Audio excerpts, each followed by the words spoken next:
Regarding the agenda tonight, I'm going to move that we adopt the agenda less items 4A and B and 7C. We will get those, we'll do those presentations another time. So I move to adopt the agenda minus items 4AB and 7C.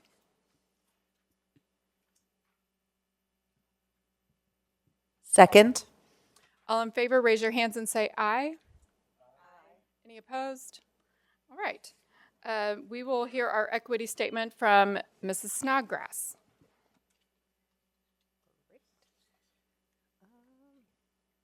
Columbia Public Schools, through action and in partnership with families and community, will uphold the values, policies, and practices that promote cultural competence.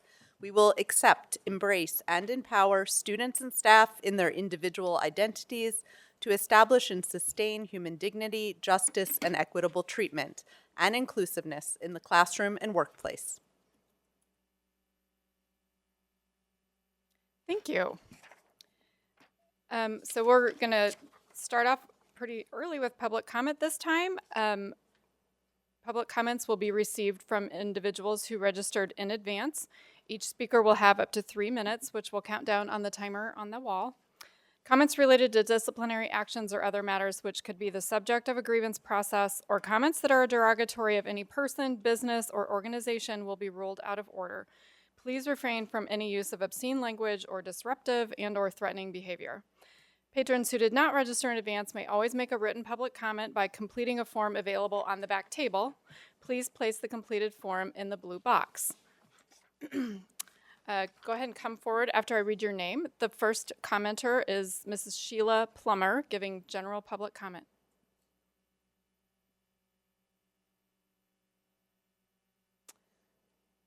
She may come later. So the next person signed up for public comment is Zachary Wright, giving general public comment.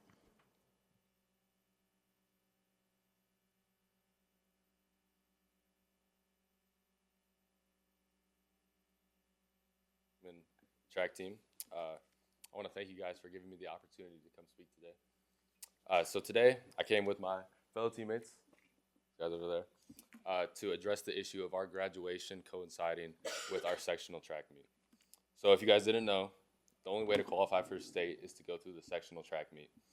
And so de facto, if we do not go to the sectional track meet, all of our opportunities at state will be taken away. Any chance of success will be gone at state. Obviously, that's super important for our team, our school, our reputation as a whole. So it's a really hard decision to decide between going to graduation or going to this meet. To help you guys understand this a little better, I want to give you a background on myself and some of my teammates. So I am an all-state sprinter. We have other all-state athletes here today. I'm also the 100-meter record holder at Hickman High School, and I plan to run at a D1 school in college. So obviously, I've had some success in track and field. My teammates all state as well. We have some record holders as well. So our success has been profound, to say the least. So if you would, we can't just say just to skip graduation just because we're athletically profound, right? Our academic success has also been very clear as well. We have multiple people with over 4.0 GPAs. We have academic all states. We have people, everybody is on a high success athletically and academically. So either one, we couldn't really say which graduation or the state track meet is more important. So it's hard to decide. We just came here today, honestly, to hope for you guys to think about this issue and think about a way to resolve it better. Because at the moment, we're going to have a separate graduation where there's going to be 30, 40, like maybe 50 people, rather than thousands that are going to be at Mizzou. And it's just not equal or fair comparatively, even considering how much success and how much time we've put into both track and academics throughout our high school careers, that at this point of ending our high school, we have to decide between these two important events, and it just doesn't feel fair. So I just want to thank you guys for letting me speak, and we just hope that you guys can think about this and hopefully try to make a change in the future. Thank you. Thank you, Zach. I would assume this is something that would have to go through the calendar committee. So administration will handle following up on that through the calendar committee. Our next public comment is, you're not speaking right, is Tracy Wilson Kleekamp giving general public comment.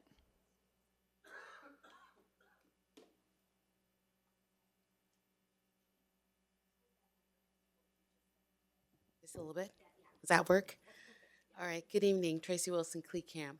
I just got here. I'm like, whoo. I wanted to say I'm really appreciative of the presentations that we get from principals with data.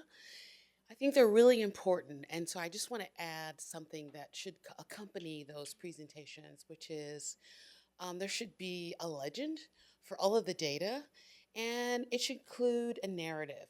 So you can use the speaker comments section, or you can attach a narrative that goes with it so that if I did not come to the meeting and hear it, I could follow the narrative of what's going on. So that's what educators do, and most of our educators who've been through the system, that's something that they should do automatically, which is annotate their work and cite their work. So I recommend that. And also if we say something like it's evidence-based, we should say, which evidence are you using? Which research are you using? Which study are you using? I think that's really important. So I am saying that for the items B through C on the superintendent's report. I think that's really important. And then the other thing I wanted to mention was talking about the weapons detection system. So I imagine there's a lot of maybe some like, well, it's expensive. I don't know if we should do this. And so I think that you might consider thinking about not just the hardscape, but the humanscape of thinking about safety. And so that is, how do we teach our students how to de-escalate? How do we teach them to problem solve? How do we teach them, if I have a problem, who do I go to? And so what is the infrastructure that we have there for that? So I think that in the past we've talked about restorative practice, and I'm not sure what we do with that, but I think that we should ask ourselves as a board, what do we have in place for conciliation? What do we have in place for reconciliation? What do we have in place for restorative justice? How do we use it? But more importantly, how do we measure it? How do we measure that what we do is effective? And what do we do, not just for students, but how do we engage teachers in this process, right? How do we do this jointly? But then, how do we do it with parents? How do we engage the community? How do we, as a public education system, model outreach and engagement and problem solving and conflict, right? So weapons system is good. Okay, it's a hardscape. It's one thing. But as educators, we should be doing de-escalation and conciliation and reconciliation as a pedagogy. And what does that look like to do that as a pedagogy in the classroom? Pedagogy is how you teach. That's like me up here right now, I'm almost like a performer. Yeah, that's like, how do you do that in a classroom? You know, like you got a problem, hey, how to resolve this? So think about that. Thanks.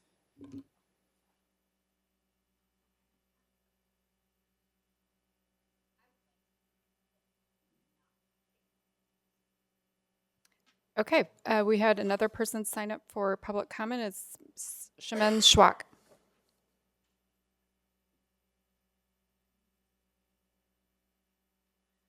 So my name is Shemen Schwak, and I am a parent of one of those track kids back there. And I realize there are rules about not repeating, and I'm not going to repeat what Zachary said, but I am going to speak from a parental point of view. I just got a bill for a cap and gown that my kid doesn't get to use. I just got, there was no notification to parents as parents of seniors that if your child is on the track team, your child is not going and proceeds, that your child will not also get to participate in graduation.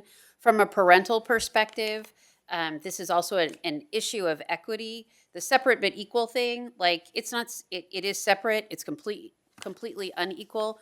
For those kids who are in the top 20 students in the school, they've worked hard. This is a quarter of their life, and they do not get the recognition from the school. They have to do it separately. The teachers who are the track coaches don't get to participate to give accolades to the students that they've taught because we continually embrace this idea that we can't somehow figure out how to make a way for all of the seniors who are eligible to graduate at the same time. There are lots of different ways that we can come up with this, like to solve this problem. And the school system has been aware of this for years. And it is my understanding that people rarely come up and complain about this, but this has been going on for years. And denying kids, I will say that I believe that, if state football and graduation conflicted, that this would not be an issue. There is an inequity in how we treat sports in our schools, and there is an inequity. We keep calling these kids scholars. Well, we have some real scholars here, and some of them who are going to run track in college have scholarships dependent upon how they do throughout the track season. So they may not actually have the option of not choosing to run at state if that is an option for them. Like, they have to do these things. And for the school system to be dismissive and think that, like, we don't have 50,000 seniors to schedule. We have 3 schools with 800, 1,000 kids, like, to schedule. We can do this in a way that every eligible senior has the ability to go to their graduation without it conflicting with other school sports. We tend to do this in this school district for lots of things. We schedule things on high holidays for religious things. We schedule orientation on the same night that there are football games and baseball games. We can schedule things so that parents and families can participate in milestones for their children without it being a giant conflict. And if that's inconvenient to those of us who have decided to be in administration, maybe you should think about not being in administration.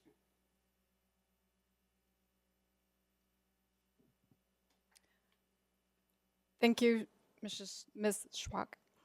Last call for Sheila Plummer. Did Sheila happen to come in? Okay, that concludes public comment. We will move on to the report of the board president, and we will hear from CMNEA President Noel Gilzo, followed by CMSTA President Carrie Stith.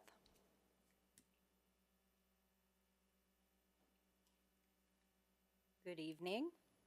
I'm shorter and sweeter than usual, so we'll keep it quick. Good evening and Happy New Year. I'm Noel Gilzo, speaking as president of CMNEA, the exclusive teacher bargaining representative for Columbia Public Schools. Next week, we will kick off bargaining for the compensation and working conditions of our district's teachers. Although this year will look a little different than in years past, we look forward to a productive season. This year, the responses to our annual bargaining survey, administered to everyone in the teachers unit, highlighted several points we will be addressing in our sessions. At the top of the list, as I'm sure you can guess, compensation. Teachers feel strongly that we are not being paid competitive wages compared to similarly sized districts across the state. And we know that Missouri ranks in the bottom 10% of the U.S. states for teacher pay. In fact, 93% of the respondents reported that competitive compensation was extremely or very important as an issue to them. The second most important issue reported by the survey respondents was safety and security. Teachers feel less safe in their daily duties than they have in years past. They cite increased extreme student behaviors and lack of administrative support as reasons for the concern about safety. In the midst of a national teacher shortage, a decline in students choosing education as a major, and the drastic measures being taken across the state and even in CPS itself to fill positions, it is imperative that we find solutions to spark teacher recruitment and retention efforts in our district. CMNEA is proud to support the CPS Como-Ed program to recruit talented young people to enter the field of education and come home to teach in CPS. Our CMNEA scholarships awarded to students in each of our secondary buildings across the district prioritizes Como-Ed students at our 3 comprehensive high schools. and college or technical education students at Douglas and the Career Center. To support our scholarship, CMNEA participates in the Como Gives campaign. This year, in the month of December, we raised over $4,000 to support these scholarships. Thank you, Dr. Yearwood, for being willing to be pied in the face if we had met our fundraising goal. Lucky for you, we came up short, but maybe next year? As always, I appreciate the opportunity to address the board on behalf of CMNEA. Thank you for the snow day, and thank you for your service.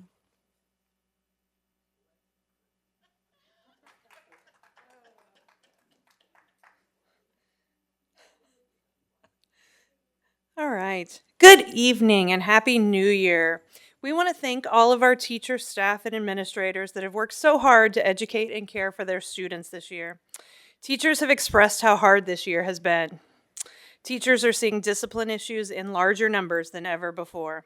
Teachers, administrators, behavior specialists, and many other support staff are collaborating to address these issues. Teachers report that they are seeing little to no improvement. We know that a partnership between school and family makes the biggest impact on a child's success. And our homeschool communicators have worked really hard this year to help teachers and families communicate and work together as a partnership. We hope that behavior continues to be a top priority for our district. This is not a school-specific problem, but a district-wide problem. As the budget parameters are presented to the board this evening, CMSTA just wants to show appreciation for all the hard work of Heather MacArthur and her team. They continue to show transparency with the difficult task of best practices for all stakeholders. We are excited to see again that student achievement is still our #1 priority. As educators, student achievement is always a top priority. We recognize the effort put into planning for the future, opening new buildings, maintaining the ones we have, accommodating our learning community, and to attract and retain high-quality teachers. We hope we see many educators at the interview day on January 27th. We hope these priorities will recruit quality educators. Thank you to Michelle Holtz and Anna Lofts for heading up the Retention and Recruitment Committee. This committee has worked hard to ensure the future success of Columbia Public Schools. Teachers from across the district have come together to address issues and come up with solutions to improve and continue to help CPS grow in a positive way. This team comes every time with an attitude that they want to get better, no matter what that takes. CMSTA works hard to keep members engaged and to let them know how much their hard work and dedication is appreciated. As we begin the collective bargaining season, we want to continue to express our concern that our members do not have the ability to participate in this process. CMSTA stands behind putting students first, and we would like to see this time and effort put into bargaining by all parties to support our scholars. Thank you for letting me share our members' thoughts with you this evening. Good evening.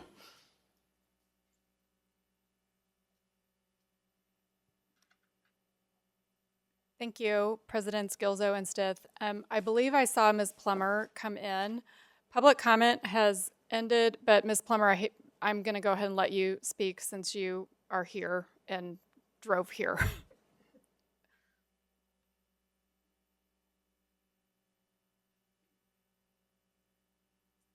Thank you. We successfully hit every red light between our home and here. I am Sheila Plummer, speaking on behalf of the NAACP Columbia, Missouri branch. At the February 2023 meeting of this body, 4 students from Hickman and Battle High Schools asked this body to install metal detectors at their schools and implement more safety measures against gun violence. The system thereafter considered would cost the district approximately $900,000 for 4 years to be placed at all the district's comprehensive schools. According to local media, this was installed and tested in December 2023 at Hickman High School until winter break. I've heard no further media reports on the results of this test. What has been aired is continuing school violence in communities across the country. Death of students, staff, administrators in school settings. Most recently, a 17-year-old student at Perry High School in Iowa fatally shot a sixth grader and wounded 4 other students and a school administrator before apparently killing himself, the officials there reported. This incident heightened my anxiety even more.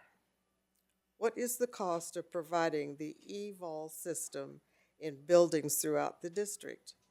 I do not want to see emergency vehicles lined up on our schools' campuses with bodies in body bags being rolled out. Not one of us in this room, including our award-winning Chief Financial Officer, Heather MacArthur, can accurately tell us the price of informing a family of the death of their scholar. The cost of not installing this safety measure is far too great. June 2023, a $371 million budget for the 2023-24 school year was unanimously approved. $1.6 million is to be put towards security projects the district chooses to implement. Safety and Security Director John White also said at that meeting, the district is continuing to make improvements to its safety precautions. If EVOL is not part of that plan in each of the comprehensive buildings, it should be. Immediately isn't too soon. Thank you. Thank you, Ms. Plummer. Sorry about going a little bit out of order there. I didn't want to deny her the opportunity to speak since she got out in the weather. We'll now move to the report of the Superintendent of Schools and have a finance update from Ms. MacArthur. Thank you, guys. We're going to go through this. January does mark the beginning of the second semester, but it also marks the beginning of our budget season that we'll work through for the next several months in preparation of our budget. So each month I'll be bringing you guys a financial update. This month, we just got our final assessed valuation from the county just this past week. And so we presented at Finance Committee last week, and then I'll present a truncated version for you guys tonight since I know there's some weather coming in and stuff. And so I'll hit some highlights of the presentation that we talked about in detail last week at the Finance Committee. Our operating fund, just as a reminder, our operating funds are our general fund and our teachers fund looked at combined together. We did end the 22-23 school year, and these amounts are pulled from our financial statements that you guys received last month at $110.4 million in fund balance, and that represents right under 43% of our operating expenditures. And that is important, again, because as we talk about property taxes tonight, we do receive the bulk. About $125 million is what just came in last week on our property. We took and invested those funds just this past week coming in from the county, from everyone that paid their property taxes in December. So when 50% of our revenue comes from property taxes, we have to have that money on hand in July 1st at the beginning of our fiscal year to be able to pay our bills between July and December when we receive those property tax payments. And so our continuing school improvement plan does require us to have 3 months of fund balance on hand. And so that requirement is met with the amount of fund balance that we currently have on hand. And so currently then what we're projecting for the current school year, for the 23-24 projected, this is the differences. I'll just quickly note the differences between what our original 23-24 budget and what we're currently projected for our 23-24 projected actual amounts. Again, we did talk about property tax, and we'll go in detail in a couple slides here just to look at that. The main difference here is the revenue increase. We talked about when we talked about set our tax rate last August, that our preliminary assessed valuation had come in higher than what we had anticipated, and so that represented about a $3 million increase in budget or in actual over our budget, and then our final assessed valuation did come in slightly higher as well. And so that the revenue that's reflected on the screen on the slide tonight does show that additional revenue coming in from property taxes. Also, it shows an additional revenue that came in from sales tax and then some additional investment revenue. As we know, our interest rates are up. We are investing about, our interest rates are looking at right over 5%. Mr. Sherrington, as our Director of Business Services, just did that. So you see on your treasurer's report each month, those interest rates continue to rise. And so we've seen an influx of interest revenue ending last year and continuing into this year that we haven't seen in the previous several years. And so just for time's sake, I'm going to skip through our special funds with our debt service and our capital projects. But I did want to, again, highlight, as we talk about our assessed valuation as our main source of our property tax revenues, you can see there, this slide shows our final, which is the numbers that we just received in December for 23-24, compared to our preliminary, the numbers that we received last summer in our budget. And you can see there the real estate numbers actually decreased slightly from our preliminary numbers. And so the first bolded line there is our total real estate numbers, and that's slightly right below 2.531 billion. It was 2.533 in July. And so largely the driver of the increase between our preliminary numbers and our personal and our final numbers are the personal property tax line. And so that is typical each year that we do see an increase as additional things come in between the July and December, as those personal property tax items are included in that. And you can see there our percentage increase over assessed valuation is from last year to this year is 6.64%. And we had budgeted a 3%, and so we talked about what does that amount agree to in revenue. And so you can see the note on the bottom of the screen is right over $5 million in additional revenue coming into our operating funds that was not expected. And so that is what we're going to work on. That's our springboard for our budgeting season for next year. We're able to incorporate that additional revenue when we're budgeting for our expenditures for next year.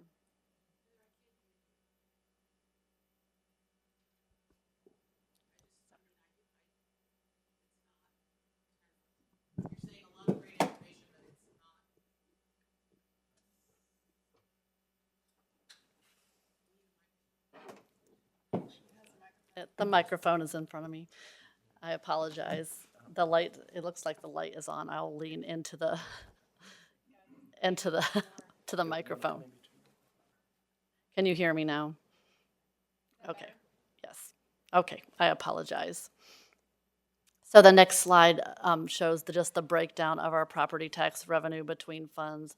You can see there the difference in the $5 million is the $1.5 million in our general fund and our teachers fund at 3.5, and that's what agrees to the $5 million number that we spoke about on the previous slide. And then our operating funds, our 5-year model, is then what we use to start as we work on our projections throughout the budget season. We don't just look at the current year, we want to look at 5 years in the future. Again, that is what is outlined in our continuing school improvement plan and our goal number 1. And so we want to make sure that we have the 3 months of fund balance on hand, not just in the current year, in the next preceding year, but also in 5 years in our 5-year model looking out into the future. And so you can see the numbers reflected for the current 23-24 school year with 43% fund balance on hand and those projections out into the future. A couple of things I just wanted to highlight of what is included in this 5 model currently tonight. So we have put additional money into compensation based on the additional revenue that's coming in. So we have the property tax revenue that is above what we had currently budgeted. And so originally for the 24-25 school year, we had an additional $2.5 million allocated for compensation improvements during the 24-25 school year. That has now increased to $4.5 million in this current model that you see here today. And for the 25-26 school year, it had $1 million, which was an increase set aside for improvements to salary schedules, and that has increased to $3 million. And so that additional recurring revenue we have incorporated into those salary improvements going forward in our expenditure line. The expenditures salary expenditures do represent about 80% of our budget, and so the large majority of that expenditure line is due to salaries and benefits. And so when we have additional revenue, we want to make sure that we are putting that back into our salary improvements for all of our employees. Also, in the 25-26 school year, as we work the next couple months, we just completed the RFP process for a transportation contract. And so we are seeing a large increase in what our fixed costs, our transportation contract will be starting not for next year, but for the 25-26 school year. And so that additional cost has been incorporated into the 5-year model. And then also in 26-27 with the opening of the new elementary school and all the positions that will be needed to be open, the new elementary school are incorporated into this as well. For next year also, we have included the absorption of our ESSER 3 funded federal positions that we had on our federal money that's going to run out at the end of the 24-25 school year. All those positions for our instructional mentors and counselors have been absorbed into the operating model that you see here today for the 24-25 school year and beyond. Again, we talked about those additional funds that were set aside for salary improvements, but there are not really additional salaries set aside for additional positions. So everything basically has to come out of the same pot of money. So we have one pot of money, and so then the money that we have set aside for compensation will fluctuate based on if we have other additional positions and other additional needs beyond what we currently have incorporated in the model going forward. Also, as we talk about revenue and we talk about property taxes, there was Senate Bill 190 was passed last year, and that's about property that limits property taxes on our senior citizens. And so the county is currently working through processes to talk about how that's going to affect our revenue, but it could affect anywhere from 10 to 20% of our revenue, depending on how those individuals that hold property in our county and the ages and whether those are affected. And so that can be, we don't know the value and how that will impact us going forward as well, but that could be something that we'll have to take into consideration in the future as well. That's all I had. Any other questions?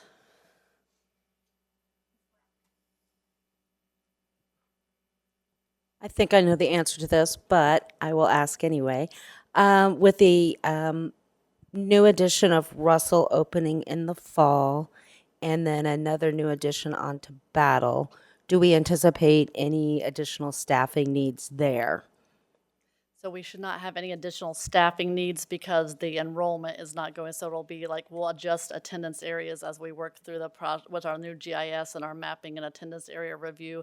With the attendance area adjustments, the fluctuations will come. Teacher movement will come from other schools as we do those attendance area and boundary works. But there will be one-time needs as we furnish the FF&E furniture, fixtures, and equipment that go into those buildings, and those one-time needs for Russell is in the current year, and then Battle Elementary is in the 24-25 school year as we open those new additions to those buildings.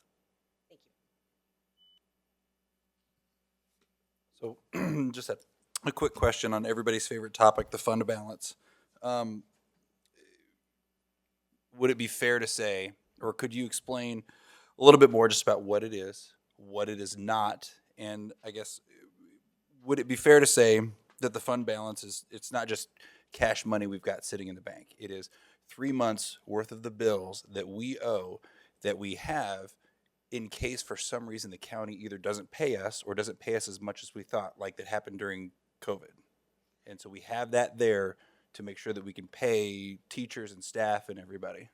Correct. So you can see in the current 23-24 school year that the fund balance represents about 43% of our expenditures. So if we didn't receive any other revenue, that amount of fund balance would only get us through 5 months. That's not even half of the school year.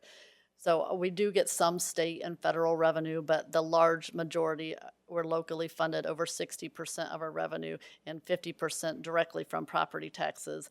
And so we get about 30% of our revenue comes from state sources, and so we do get a little bit of money, but a lot of the federal money is also done on a reimbursement basis as well. So you spend largely like our title funds and some of those positions, you don't get that reimbursement from the state or the federal money until after that money is already spent. So it's important to have money on hand so that we can make payroll each month and we don't have to resort to any kind of short-term borrowing during the fall months when we have less money on hand. Because when we get the large, like we got the large check today, that has to, those monies have to then be allocated out throughout the rest of the year till next January when we receive our next check for next year. So it's not exactly we've already spent the money, but we kind of already have. We've already contracted out to spend this to folks, to pay salaries, et cetera. It's not just we're hanging on to it and not spending it on stuff. Correct. Okay. Thank you for those questions. And thank you, Ms. MacArthur, for the update. And we'll move on to the recruitment and retention update with Dr. Holtz.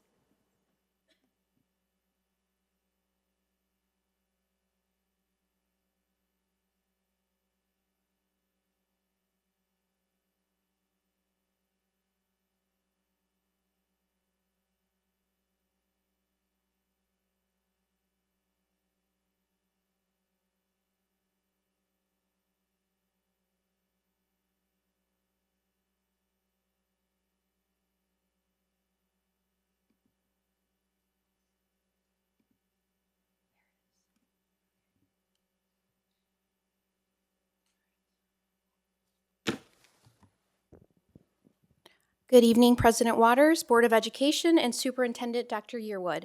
Thank you so much for inviting me to present the recruitment and retention plan for Columbia Public Schools. I first want to take a minute to thank my human resources team who have worked tirelessly and endlessly, and without them, this district would not be as successful. My leadership team, Joey Shenz and Josh Johnson, and my HR office team, Valen Castens, Jared Clark, Jackie Bias, Vula Kardakos, Crystal Kemp, Keisha Wilson, Kathy Ellingsworth, Joanne Coughlin, and newly retired Pat Waymeyer. I also want to thank all of our principals, assistant principals, and hiring managers throughout the district that work tirelessly and endlessly to fill our positions. I want to acknowledge and thank Dr. Yearwood for his support and guidance. He has always encouraged innovative thinking and has made recruitment and retention a priority. The HR team, in partnership with Dr. Yearwood, have created an extensive recruitment and retention plan that is 48 pages long. I'm going to do my best to give you a very short summary.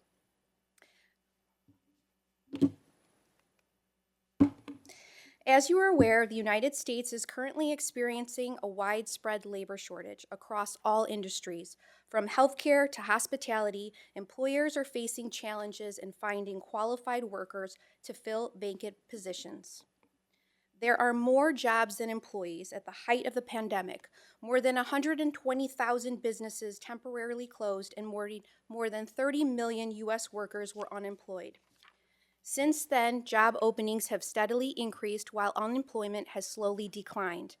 In 2022, employers ended up adding an unprecedented 4.5 million jobs. A strong jobs market is good news, but many of those job openings are going unfilled because the U.S. does not have enough workers to fill them. Even though we have more Americans participating in the workforce today than before the pandemic, the overall share of the population participating in the labor force has dropped. In fact, the decline of Americans' labor force participation is nothing new. Fewer and fewer Americans have been participating in the labor force for decades, resulting in a smaller workforce that is expected to continue shrinking. The national teacher shortage in 2023, according to the National Center for Education Statistics, 8% of teachers in public schools exited the profession between the 2020-21 and 2021-22 school years in a pivotal time when K-12 education was heavily impacted by the pandemic.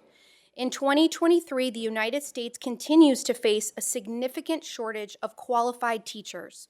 With increasing student enrollment and higher turnover rates, schools are struggling to meet the demand for quality education. The shortage poses challenges for districts nationwide, requiring innovative solutions to attract and retain talented educators. Columbia Public Schools is facing similar issues to all districts in the nation. What is the current data on teacher shortage and turnover rates saying? In the U.S., there is a projected shortage of over 100,000 teachers by 2024. The turnover rate for teachers has increased by 5% in the last decade. Urban areas face the highest shortage and turnover rates. Low-performing schools struggle the most with teacher retention. The top 3 recruitment challenges in the teaching profession are competition, navigating high competition from other sectors to attract top talent to teaching. We are competing with all other businesses in the community. Next is competitive compensation. We must ensure salary and benefits are competitive with neighboring districts to attract qualified candidates. Next is professional development and growth. Professional development and growth are very important to our educators, and therefore we need to have high-quality professional development opportunities to attract teachers seeking career growth. At the beginning of the school year, we had filled all our teaching openings in Columbia Public Schools. This chart shows how many vacancies there were at the beginning of the year for surrounding school districts. Unfortunately, we did have some unexpected circumstances that caused resignations, as well as a few international teachers whose visas did not get approved, and therefore at the end of August, beginning of September, we had 6.5 open vacancies. We acted quickly and we filled them as soon as possible. We have hired more permanent substitutes to fill our open positions than we have in the past. To begin the school year, we started with 46 permanent substitutes. That means they have their substitute certification from DESE and are working towards their certifications. To date, 10 of those permanent substitutes have now received their DESE certification and are no longer permanent substitute status. 5 permanent substitutes changed positions within the district and are no longer leading the classrooms. Therefore, we have 31 permanent substitutes in Columbia Public Schools. These educators are dedicated and committed to earning their teaching certifications, and we are continuing to help them throughout this process. This chart shows the last 5 years of data of resignations and retirements in CPS. There has been a steady increase of resignations in the last 5 years, as well as an increase in retirements. In 2022-23, we had 133 resignations and 50 retirements. To address the resignations and retirements, CPS is focused on 10 recruiting strategies. They are early hiring and efficient onboarding process, talent management, proactive recruiting, targeted marketing, online present, recruitment of minority teachers, competitive compensation, professional development opportunities, collaboration with teacher preparation programs, and a data-driven approach. We will focus on all of these strategies as they are all important, but our main focus will be on early hiring, efficient onboarding process, proactive recruiting, and a data-driven approach. To address early hiring and efficient onboarding process, the steps we will take include publishing vacancy notices early, extending on-the-spot contracts and offers, sending letters of intent promptly so we do not lose potential candidates.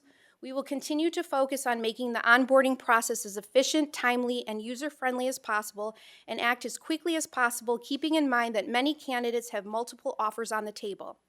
In order to do it, it is imperative that the Human Resources Department is adequately and fully staffed. The only way to retain highly quality HR personnel is to prioritize the needs of the department. Our focus for talent management is making sure that our job descriptions are aligned with CPS goals, they are updated on a cyclical rotation, and the job roles are in line with CPS's objectives, so they attract and retain the right talent to CPS. We believe in a proactive approach to recruitment, which begins by identifying potential applicants before job openings occur. There are many strategies, but I will highlight just a few. We will continue to partner with universities and colleges hosting student teachers to identify talent and create a pool of potential hires. We will continue to identify must-hire candidates called blue chips on a regular basis, which will allow us to engage with students and identify our desired candidates before the competition.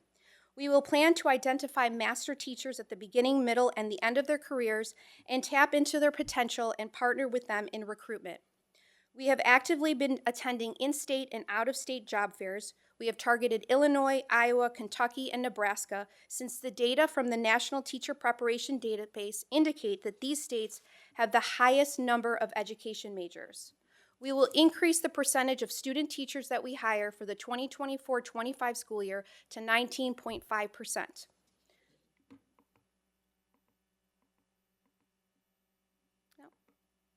One of our biggest recruiting events is our CPS teacher job fair and interview day. It will be held on Saturday, January 27th from 9 a.m. to 1 p.m. at Rockbridge High School. If you or you know of anyone looking for a teaching position, please reach out to Jackie Bias, our talent acquisition specialist, for more information. During this event, our building principals conduct over 100 interviews, and we have the capability of extending on-the-spot offers. It is also a great opportunity to visit our exhibit hall where our buildings have tables with information and are eager to speak to potential hires. Additionally, our job board is a critical hub of our online presence, and we're committed to regularly updating and improving it. It houses all of our CPS open employment opportunities, and we plan for it to begin providing employee spotlights, program spotlights, recruitment ads, and get-to-know jobs videos. We hold virtual events such as our virtual days in the spring to provide additional opportunities to interview with our district. We also have a very heavy social media presence on Facebook, X, and LinkedIn. We encourage our teachers who are already part of the CPS family to spread the word and get the best candidates on board. Currently, our student demographic does not mirror our teacher demographics. Research says it is important for students to have educators that look like them and stresses the many benefits for all students. The data shows that we are making slow but steady progress in increasing our percent of teachers of color from 2018 to 2023. There has been an increase in all racial categories.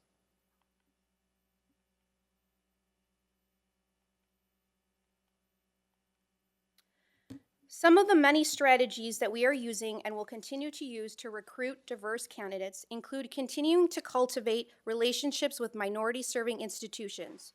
We attended the 2023 NAPSI conference and participated in the exhibitor hall with a recruitment table. We will continue to partner with Harris Stowe University and Lincoln University, historically Black universities. We have diversified our recruitment materials, we have targeted advertising, we have increased networking and community engagement, we are providing cultural competency training for recruiters, we have a Grow Your Own program. This program is led by Nicole Adair, who will be speaking to you more at a later meeting about this great program. I am very excited about our continued partnership with the International Alliance Group, IAG. We currently have 13 international teachers that come to us from different countries, including Panama, Mexico, Cameroon, Kenya, Ghana, Philippines, Jamaica, and Australia. I am very excited because we have 3 international teachers here tonight who will say just a few words about their experience. Daniel Afabi from Ghana, he teaches language arts at Gentry Middle School.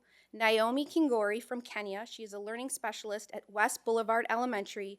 And Mary Jane Manago from the Philippines, she is a learning specialist at Smithton Middle School. Please welcome them.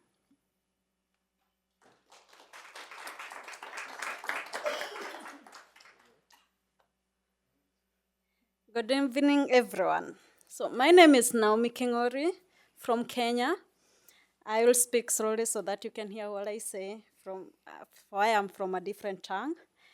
So I came in with International Alliance Group, an amazing team which held our heads, helped us to apply for job applications, and so us through the whole process. And never in my wildest dream could I have thought of coming to America, and now coming to work and travel, that's so amazing. So another thing I want to say is to thank the human resource, because from where I come from, human resource is just a body that give you an employment letter, call you when you have a discipline issue, and give you a dismissal letter. But, but here we have a HR that really care for teachers. They usually check on us to see what we need and how we are faring. I also want to talk about representation. I didn't know how important representation was because back in my country, representation means whether you are being taught math by a female teacher or a male teacher. But when I came, when my principal, Mrs. Neil, talked about representation, I didn't imagine how big it was until I started seeing black kids along the hallways just smiling and saying hi. That meant something to me, and that made me want to become a better teacher every day. And lastly but not least, I am glad that when I came, I realized that my second language, by then in my country, we speak at least 3 languages. So your mother tongue, Swahili is a national language, and English is a national language. So I realized that Swahili has a great influence with some of the things. For example, the tea that you call chai, chai is just a name that means tea leaves. So it's for me, I didn't understand what they meant when they say chai tea, because for me it's tea. And another thing is a game that you usually really play about putting blocks on each other. It's like building blocks. They call it Jenga building. Jenga is just a Swahili means which means building. So it's just like a building. So that's all I had for today. Thank you.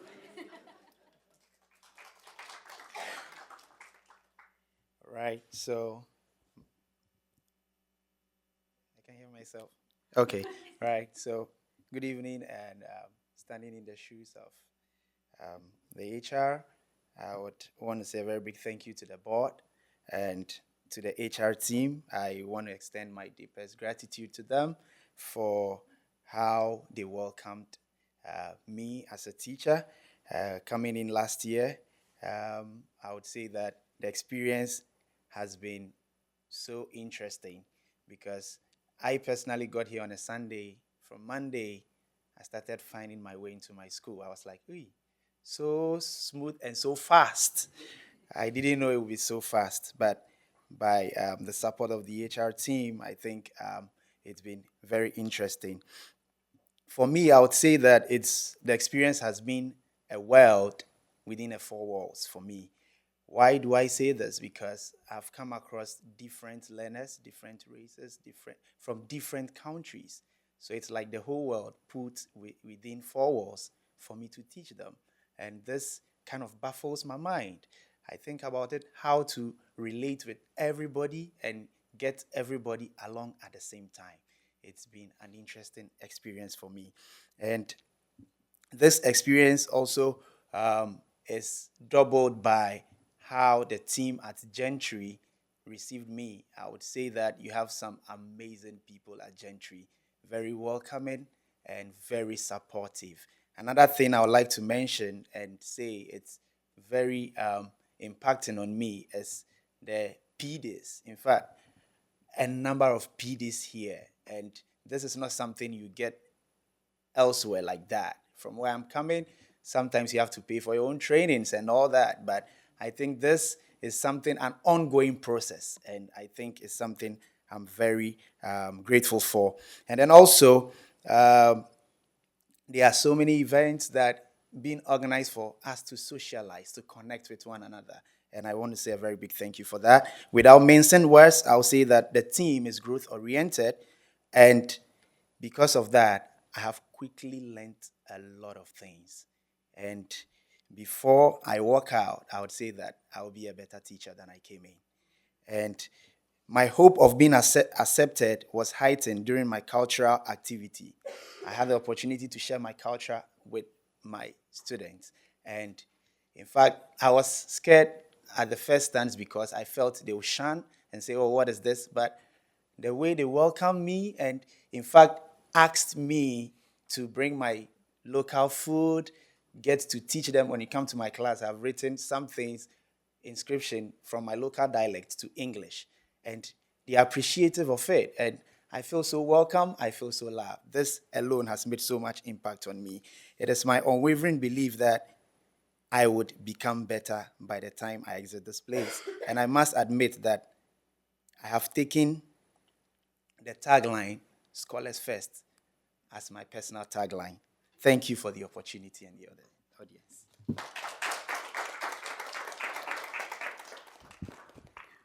Good evening to each one of you. I am personally elated to be given this opportunity or platform to speak in front of you as one of the international teachers and experience this meaningful cultural exchange. We were the first batch, and I was so surprised when I knew that. And we are forever grateful for that. I have experienced the warmth and hospitality the first time I stepped foot in the United States. I was picked at the airport by no less than Dr. Michelle. And regardless of the time I came in, like that was 9:40 p.m. So that was really way beyond the time. But she was so ecstatic to, accept me and even sent me home. So that is so sweet of her. CPS has been with me or us every step of the way from processing our social security to fingerprinting. I mean, all those things. We can do that, but then they are with us to accompany and make things secure and covered. So, and as to my host school, Smithton Middle School, they have been very welcoming. The leadership that was, headed by Dr. Jury and my mentor, Ms. Leroux, they have been very supportive with giving me the right instructional strategies to improve my teaching, and that is well accepted. So I'm pretty sure that when I come out and experience the 3 or 5 years or so, I will become a better and improved teacher. So thank you so much.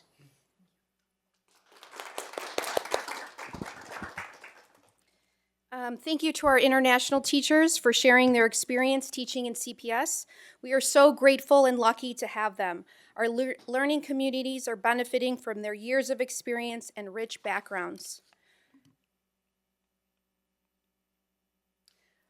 While salary is important, research states that salary has not been correlated to teacher shortages or attrition only when it's connected with excessive workload, high-stakes testing, disruptive student behavior, poor leadership and administration in schools, and views of teaching as a temporary position.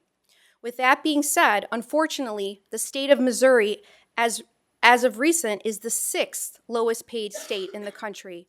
Last year, it was the 2nd lowest state in the country. Missouri's average teacher pay is $52,481. Our goal, therefore, is to ensure that salary and benefits are competitive with neighboring districts to attract qualified candidates. The Human Resources Department will continue to collaborate with the Chief Financial Officer to consistently monitor salary schedules for all employees to remain competitive. Another important recruitment strategy is providing professional development opportunities for our teachers. Our goal is to continue to partner with the CPS professional development team to create opportunities for effective and meaningful professional development. We will continue to collaborate with them to ensure the new teacher induction program is effective and meaningful. We will also ensure that the NEE evaluation system and the components of the teacher professional development plan is effective and meaningful for teacher development. Additionally, we understand that partnerships with universities and colleges are important to promote teaching as a profession. It is extremely important that our decisions are all driven by data. We will continue to take a data-driven approach. We aim to use analytics to guide our recruitment efforts in the most effective areas. We will continue to identify the desirable positions by subgroup and break down position turnover and consistency to project openings. We will continue to track trends, such as reasons for turnover in specific positions, and use data to combat turnover trends. Our goal is to recruit quality employees. To do so, we will need to continue to define the key attributes of successful candidates by position type. To improve recruitment and retention efforts, we will use data-driven insights. We will do this by data analysis, feedback mechanisms, and continuous improvement. Recruiting quality candidates for our classrooms is our top priority. To ensure that we're getting the best candidates, we are committed to spending our recruitment funds in the most effective way. We continually run cost-benefit analysis to ensure that we're using staffing dollars in the most effective way. We are employing a wide range of advertising options, including radio and movie employment ads, pop-up events, flyers, and yard signs. We are also utilizing virtual events that are cost-effective yet high impact. I heard a saying that stuck with me. It was, "Retention is the new recruitment," which is more important than ever due to the labor shortage that we are facing. We must do everything possible to retain the employees that we currently have. Teacher retention has steadily been at 89% until of recent. It is at 86%. Our goal is to get up to at least 90%. We are focusing on several retention strategies, including our appreciation committee, which started last school year to spearhead appreciation events throughout the district. We have made improvements to our exit survey, and the recruitment and retention committee helped create a transfer survey that we are using currently during our district's facilitated transfer process, which is open from November to March 1st. Last school year, we started the Recruitment and Retention Committee, which is comprised of individuals from across the district representing different employee categories. This committee's goal is to analyze data and provide recommendations to human resources through strategies to improve employee recruitment and retention efforts. We are also partnering with Upbeat. We are in year 2 of a pilot program. Through this partnership, we implement action plans based on data to support and increase teacher engagement. The schools that are participating are Derby Ridge, Cedar Ridge Elementary, Lang Middle School, and Battle High School. Another retention strategy that we're practicing is earlier contracts. We received feedback that employees receiving contracts in May and June was causing stress and panic for many employees. We will therefore continue to send out contracts for current employees starting in March. This school year, we hired 173 new teachers, which is an increase of about 20 to 50 in the last 5 years. The research says that new teachers are the most at risk of leaving the teaching profession. 14% of new teachers leave by the end of the first year. 33 leave within 3 years of beginning teaching, and almost 50% leave within 5 years. These high attrition rates mean students continually face inexperienced teachers, and that our districts face the higher economic cost of continuing hiring and training new teachers. Therefore, it is imperative that we focus on our new teachers. The strategies that are a priority include providing new teachers with master teachers as mentors, holding listening sessions with human resources so they have an opportunity to provide feedback and check-ins. We also plan on organizing new teacher socials and get-togethers, which was feedback that we received from listening sessions last school year. We are also providing training for district leadership to understand generational differences so we can better understand all of our employees. Again, as I stated in our recruitment efforts, professional development and support are extremely important for retention. Therefore, we will focus on supportive initiatives such as providing mentor programs, peer support, and offering continuous professional development. I wanted to take some time to talk about our support staff. These individuals are critical to the success and operation of our school district. Vacancies for support staff are fortunately at the lowest we have seen them for some time. We are pleased at how low the vacancies are in comparison to prior years. We currently have 12 full-time classroom aide vacancies, 10 custodial, 13 instructional aides, 17 part-time nutrition services, 3 full-time office staff, and 14 paraprofessionals. 10 of those 14 are new approved positions. This slide shows data around retention for support staff of custodial, nutrition services, office clerical, and other support staff. The data shows retention in these areas are in the mid to upper 80s for custodial, office support, and others. Nutrition services retention is at 96.8%. Great job to Lena Fulham and her staff. The support staff recruitment strategies include, but are not limited to, holding summer hourly job fair, allowing flexible scheduling, increase in aggressive advertisements, social media posting, utilizing the mall kiosk for advertising, attending the walk-in Wednesday at the Missouri Job Center, posting on local and state job boards, partnering with JobPoint, and increasing compensation. Our hourly staff retention strategies include each department hosts various appreciation and recognition events throughout the school year, flexible scheduling when appropriate, summer employment opportunities with custodial services for other positions, PD for supervisors focusing on building relationships and effective management strategies, employee benefits and perks, and increased compensation. I'm sorry I went so long, but I just wanted you all to know that we are working very hard in recruitment and retention, and I wanted to make sure that you heard all the information, all the great things that we're doing. Do you have any questions? Mr. Harper, go ahead, and then Mr. Lyman. Thank you. I appreciate the presentation. I just want to make sure that that your plan matches up with the budget parameters that we're going to be talking about later today, because the Finance Committee worked very hard on some of the language on what I assume the board is going to approve. And in the budget parameters, it says that the goal is to be on the top half of comparable districts. And I noticed that on pages 6 and 20 of your presentation that it said with comparable districts locally. So I just want to make sure that the actual plan, that big document you talked about, is will at least be updated to ensure that it's in line with the budget parameters. So I just used the chart to just show how many openings around the neighboring the districts to show what around this area, with how many job vacancies. That doesn't mean those are the comparative school districts. Yeah, what it says on the page is specifically ensure salary and benefits are competitive with neighboring districts, but the language that we're going to be talking about later today is that the benefits are comparative to, are in the top half of comparative districts. So I just want to make sure that, given that we're about to change some language on that things get updated and are meshed. So I should change neighboring to comparative, correct? Yes. Okay.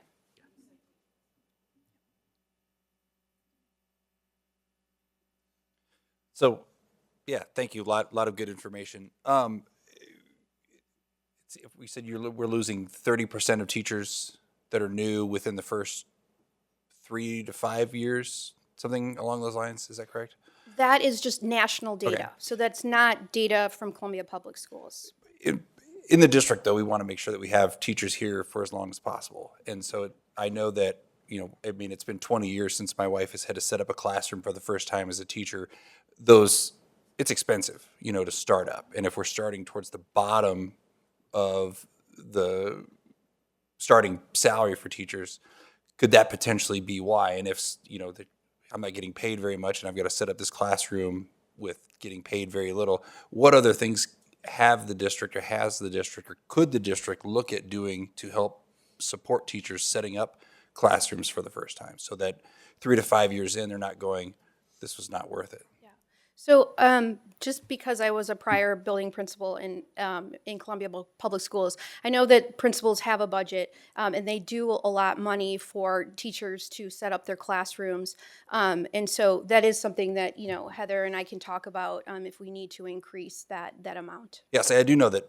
I think the first principals that Molly had were all very helpful, and I think she got stools from one of them, and that, just different classroom things. But that's definitely something that I think that we could look at doing, is just anything to help set that classroom up, to defer some of those costs and help out. That'd be good. And I know the Columbia Public Schools Foundation this year gave $100 gift cards to every new teacher, which was amazing. Dr. Holtz, I wanted to kind of circle back to something you said earlier in your presentation. You said you need a fully staffed HR in order to address your recruitment and retention priorities. And so I guess my question, and it's probably part of a larger conversation, but have you identified positions that you need to create, that you need to fill? Like what do you need in order to feel like you're operating at maximum capacity? First and foremost, I will say is making sure that our HR assistants that we currently, the FTE that we have allotted, are filled. You all are all aware that Pat Waymeyer has retired, and so we have the feat of filling her big shoes. So that's one vacancy that is really important to be able to fill. I did give you a folder with my proposals as far as dreaming big of what are the positions that would be very beneficial to our department based on, I feel like, the initiatives that you all have for human resources as well as the initiatives that our department and our district have. So we are asking to have somebody that will, somebody who will focus on recruitment, retention, and talent. And so that's one of the proposals that are in there, as well as a compensation and classification analyst who is able to work with us to get on that cyclical job description rotation, to look at salary schedules, to make sure that we are being competitive. That is a really hard job, and it's a really important job, and it takes a skill set that's very specific. And when I did my research, it's going to be really hard to fill that position, unfortunately, because of how important that role is. But that is one of the other proposals that I have in the folder. Thank you. And we just got those folders tonight, so we will look through them thoroughly. And do you have any questions? Did you have a question? I don't have a question as much as from this side of the aisle now. I'm very supportive of putting our support behind HR because in order to make this whole machine work, we've got to have bodies and people that can navigate and manage all the things that go into having employees from payroll and benefits and analyzing the competition, and that takes manpower and man hours. And I appreciate the long hours that Michelle's putting in and her team, and I agree, Pat could probably be filled by 2 or 3 additional people. So thank you for your work. Yes. And thank you for bringing some international teachers here to share their experience too. It was really wonderful to hear firsthand from them representing their peers. Welcome to America, and we're so glad that you got hooked up with CPS, and hopefully you can stay. And I'm like, you think it's cold now, lady from Kenya? Like, I was at Lang Middle School in December, and there was an international teacher there from Jamaica, and she was freezing inside the building. So I'm sorry, it just gets worse. We will definitely take a look at your proposals and be mindful always of the decisions that we're making and how that's going to impact your department. And we appreciate so much the work you're doing. Thank you, Dr. Holtz. And we will pivot now to our APR presentation with Dr. Yearwood and team. Yes, thank you, President Waters, school board. As they're coming up, as you know, a lot of our information is driven by our vision to be the best in the state, by the mission of providing an excellent education. And we have a system in place where we have now cohesively looked at our strategic plan, our vision, mission, our goals, focus areas, and so on, even drilling down to our working product, which is our milestones. So again, as we look at all of these, we have a very laser focus this year on creating high expectations for all our scholars, which is critical to raising the bar, as well as improving what we call our core instruction. How can we get better in our craft of teaching and learning for all scholars? And then we are now developing an instructional framework that will be used to more in a systemic fashion so that we can look at instruction not as isolated experiences, but more as a collective experience across the district. So as a scholar moves from one school to the other, there should be a seamless transition in their instructional process. So again, we have Mrs. Shelley Adams, our Executive Director of School Improvement, and Dr. Dave Wilson, our aide Executive Director. So you all take it away. All right. Thank you so much for letting us be here tonight. We are going to start with a bit of an overview about MSIP 6 and some background knowledge. I will then lay a little bit of a foundation of how we get scored and where our points come from. Dave will actually fill back in with some very specific slides for you that have the actual data piece. And so MSIP 6, we're actually in our second year of MSIP 6 from the state. Prior to the 6 means, we're in the 6th rendition from DESE.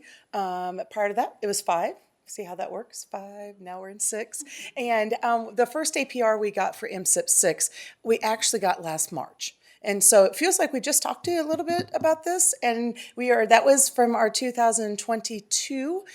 We just received in late December the MSIP or APR for 2003 from our 22-23 school year.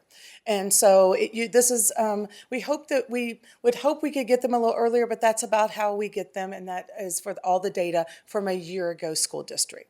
So the first graph we want to show is just as a DESE graph that shows us exactly kind of over the 2 years between 22 and then 23, the school districts and how they, as a state, how we, like as a district, or all the different school districts in the state of Missouri. There's 542, I believe.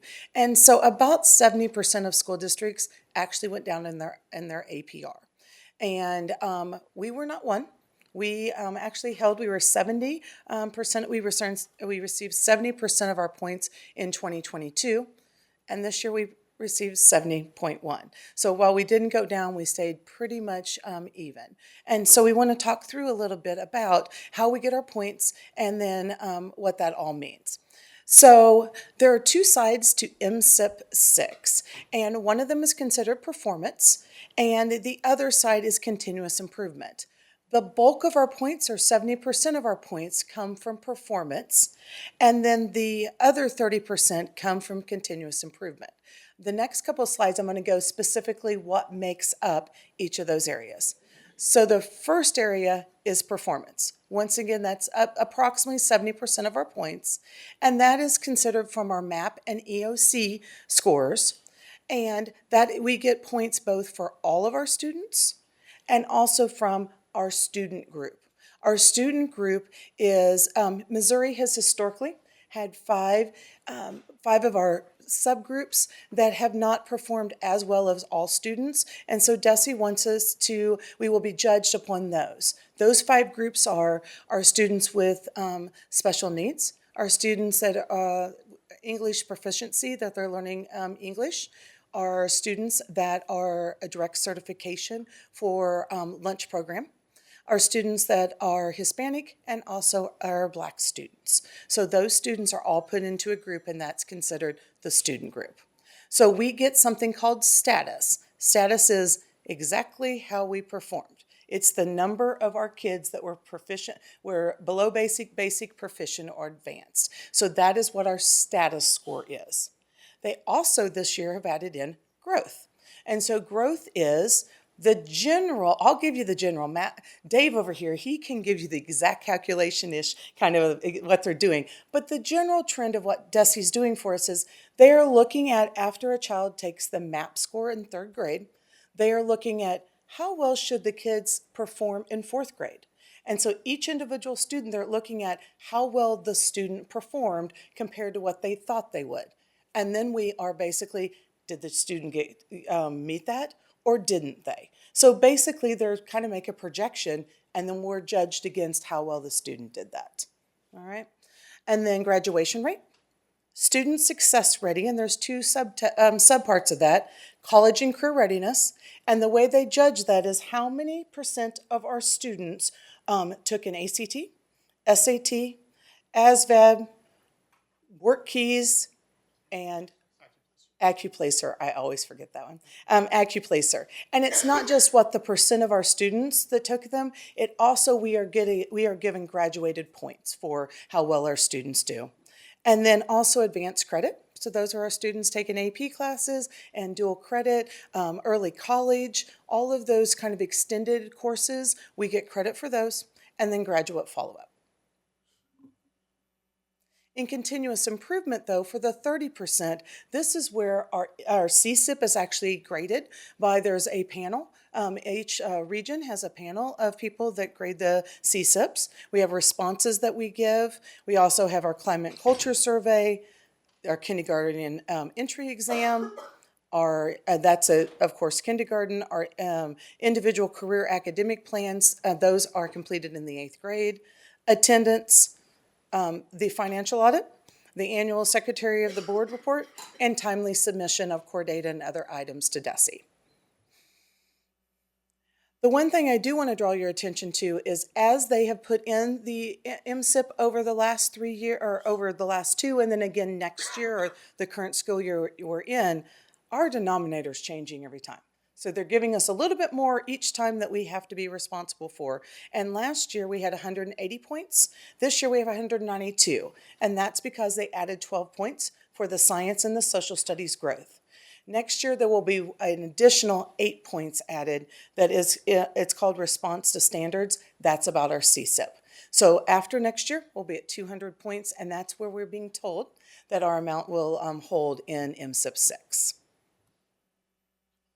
All right, you want to take care? Okay.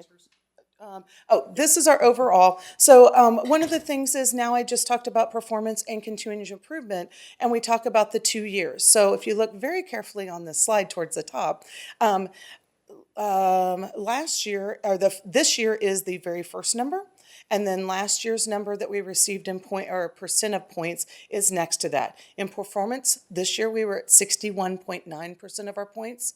Last year we were at 64.1%.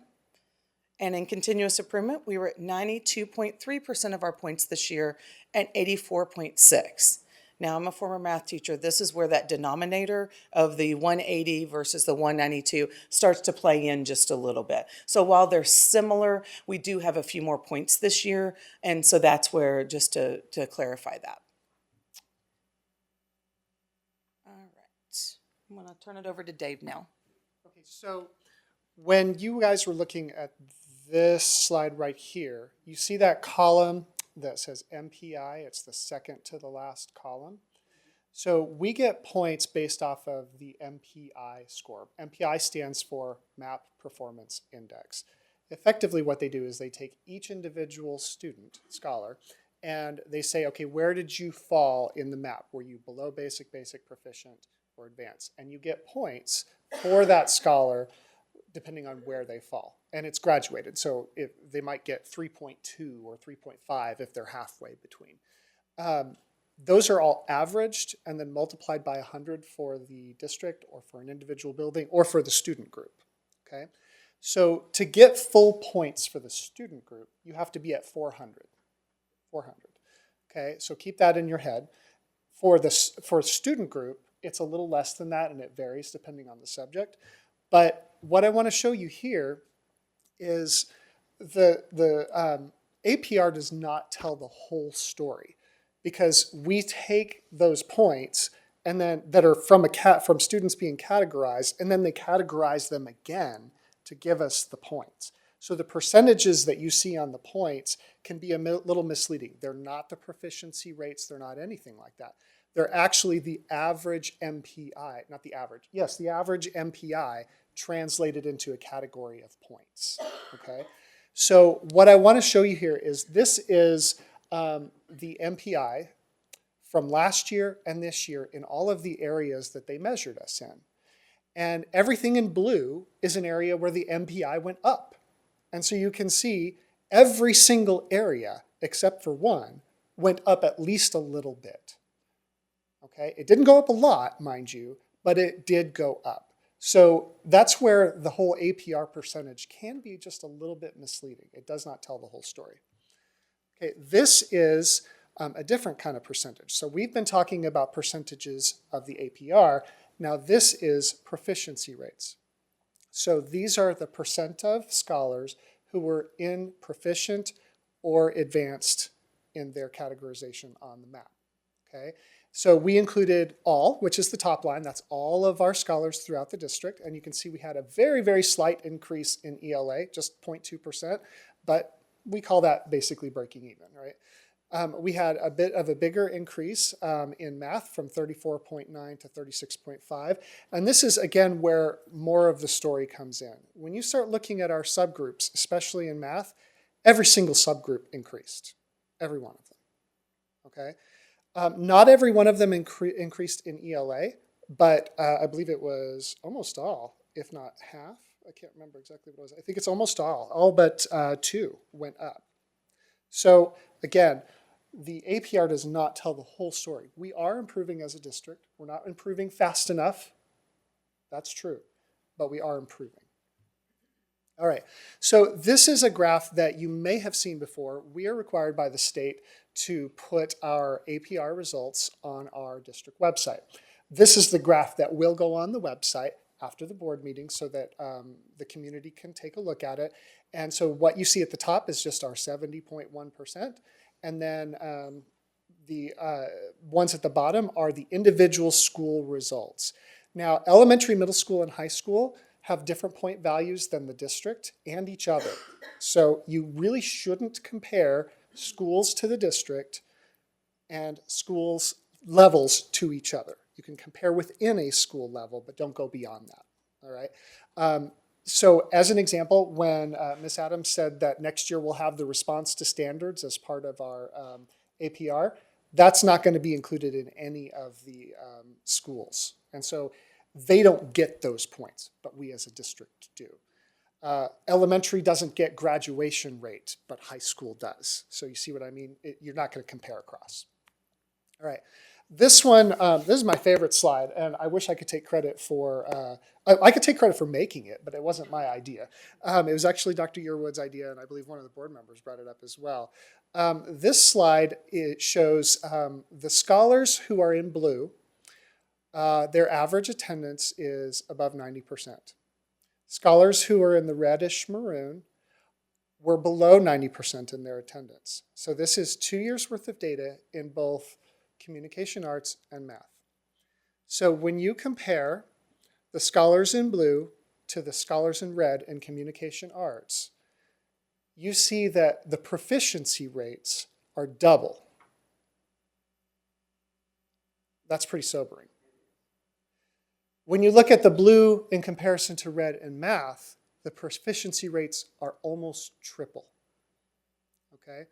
Now, we can go into a lot of statistical stuff about correlation and causation and things like that, but it is hard to deny that being here matters.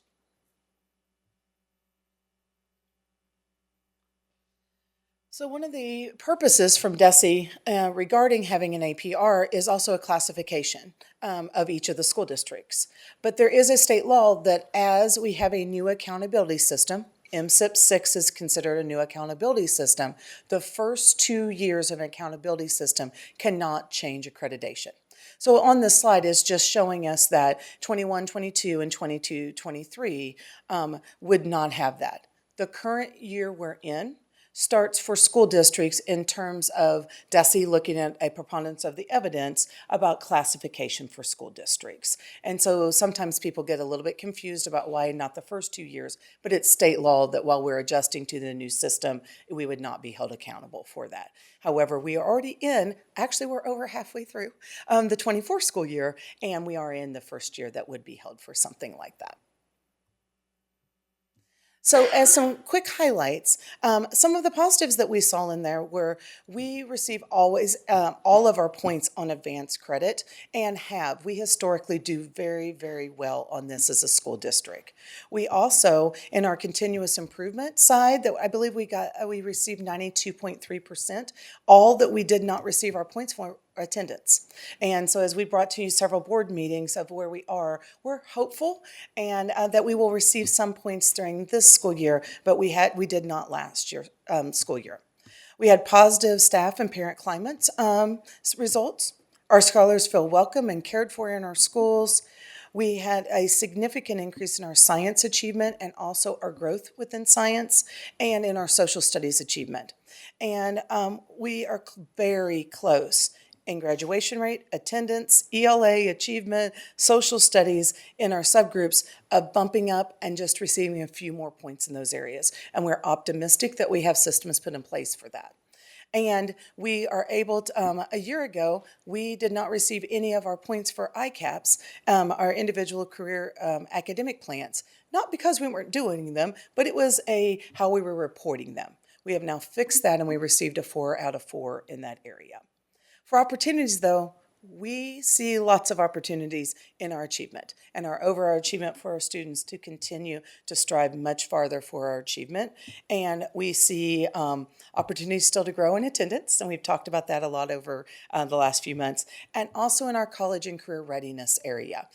During COVID, we saw quite a dip in the number of students taking ACT, and we're going back in and putting several things in place to make sure that we offer for our students placement tests and make sure families know about them and see value in them since we are providing them for it. So that's another growth area for us. All right, plans. I'm going to turn it now over to Dr. Porter and Mr. Moore.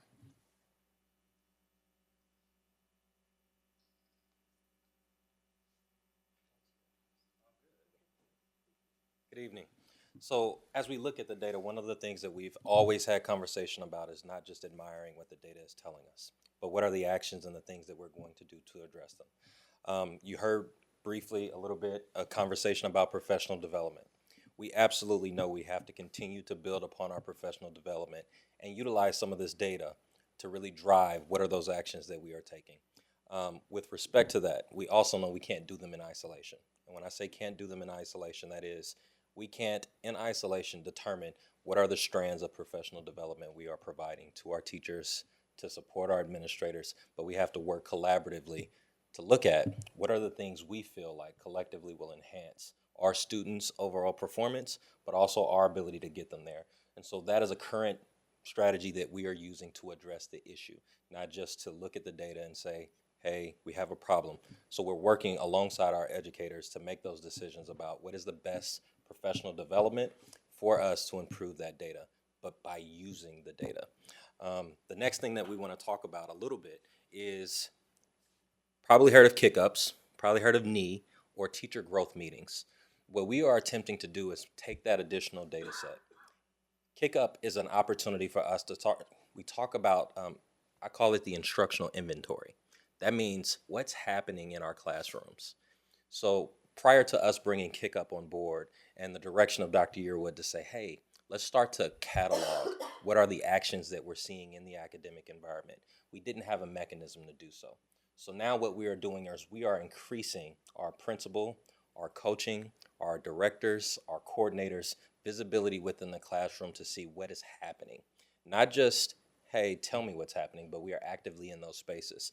Kick-Up is affording us that opportunity to do so. And when principals are presenting to us as a cabinet, as well as to you all as a board, one of the things they do when they do those principal-led data days is speak to the frequency of their engagement in those academic environments. Not only the frequency, but the things that they are seeing. And so I wanted to make sure that we could highlight a little bit of that as well. We're also, of course, focusing on behavior support and discipline, as well as getting our scholars to class and to school. You noticed in Dr. Wilson's slide that he didn't want to take credit for, but it was very, very telling. If our scholars come to school, we have the ability to raise their academics, decrease behavior, and so it's so important. So we have a lot of support with discipline, and also attendance through our homeschool communicators, and every administrator is focused on attendance right now. I know every teacher is as well, and we're very grateful for that. And we also have very specific plans, and not just plans for the future, but right now for our RTI, a response to intervention.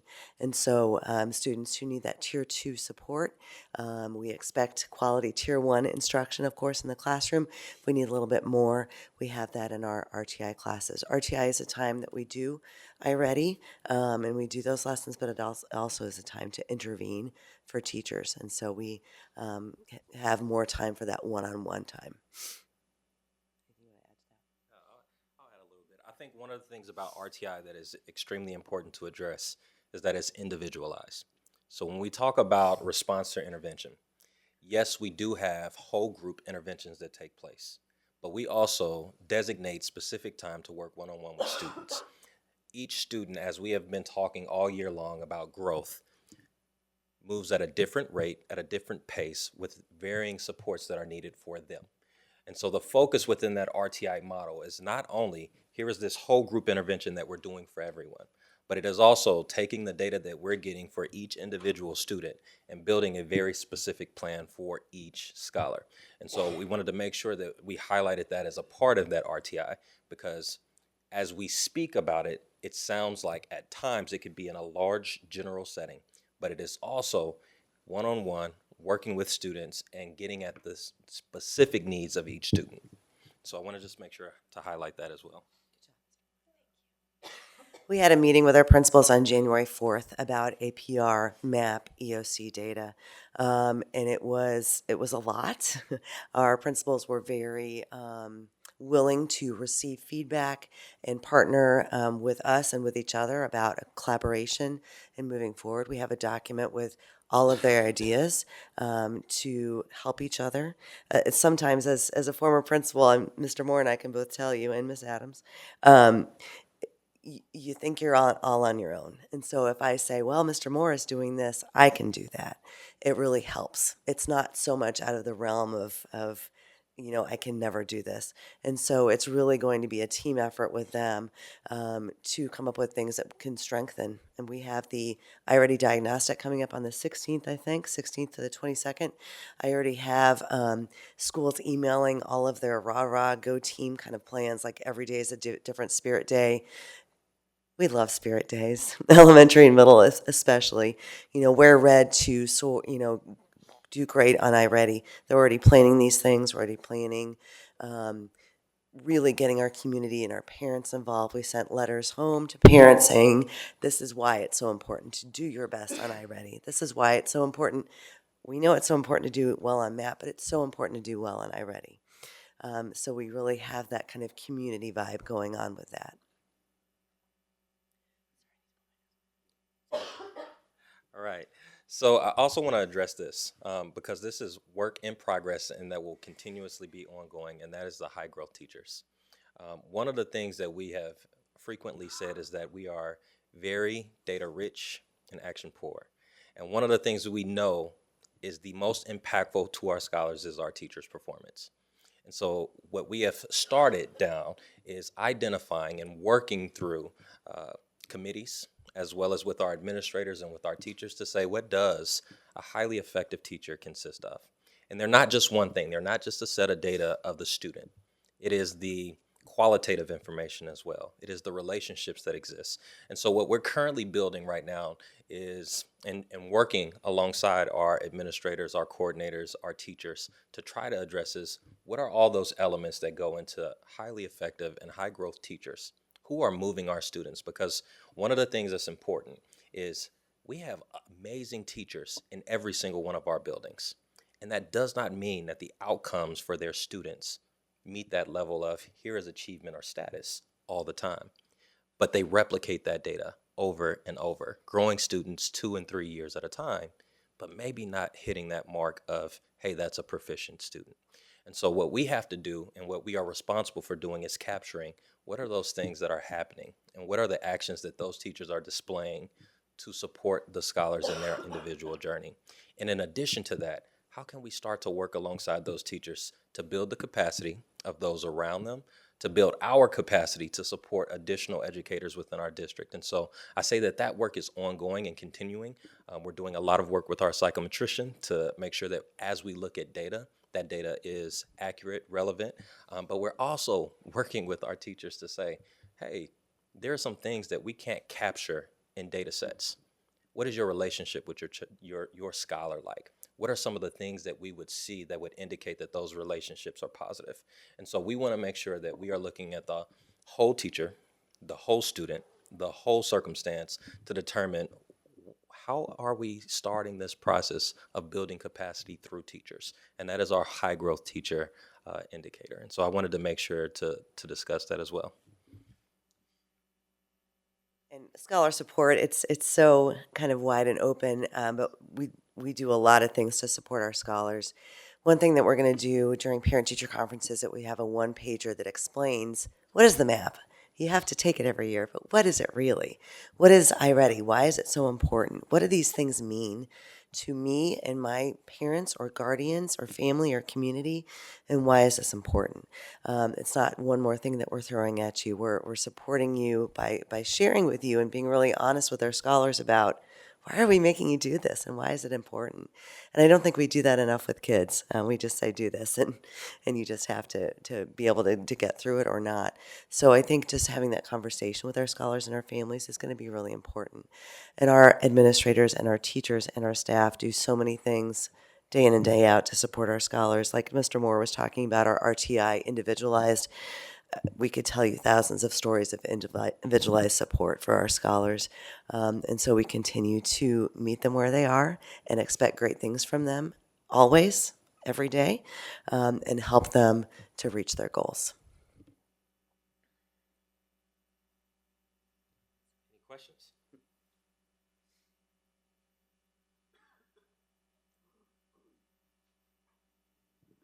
When I can get my mic to work. Okay, so I'm going to think through this out loud. We received the 22-23 APR data in March of 2023, correct? And then would it be fair to 21-22? We received in March of 23. 21-22 we received in So March. They call that 22. Okay. So we've received 22 in March of 23. And the one we just got was 22-23? Yep. Okay. Yes. So we got 21-22 in March of 23. Would it be fair to say that when we got that, which was 70%, the district responded to that and has been, throughout the course of starting this school year, working through additional initiatives or change of plans to address that? Was that correct? Yes, that is correct. And then we got the 70% in March of 23, in which our kids, before we could respond to that 70%, then took the map in the EOCs in April and May. And then in December, we got this new report reflecting that. Yes. So next year's data may be a better indicator of how our initiatives and responses that we are putting in place and have been putting in place since August are faring. Is that correct?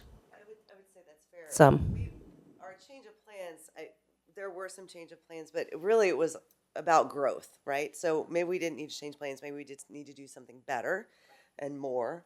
And so, if you're doing the right thing and you're getting those initiatives together, we did add new things. But I think it's about staying the course and showing growth, which is why those principal ed data days are so important, because we show you school to school, this is the growth that we see. I think one of the things that is extremely important with getting that data earlier is that we have a longer runway to adjust. When we looked at that previous data set, for instance, one of the things that we were able to look at is say, hey, how far were we, for instance, in graduation rate? We were about 2 students away. We were about 2 students away from getting full graduation points. And so what that then prompted us to do in the present is look at, okay, and thank you, Mrs. Adams, because she took all of it. Run an analysis on every one of our 4-year, 5-year, and 6-year graduates and say, with relation to what we see now, how will we fare? And how are we going to then change our own actions to make sure that we're reaching out to those scholars so that we don't fall where it's, and mind you, we want to get more than 2 more students. We want to get every single one of them. Yes. But it is looking at that data set and then saying, now that we have a longer runway and we know the areas that we had problems, let's make sure those problems don't continue to persist. And now we have more than a month to adjust.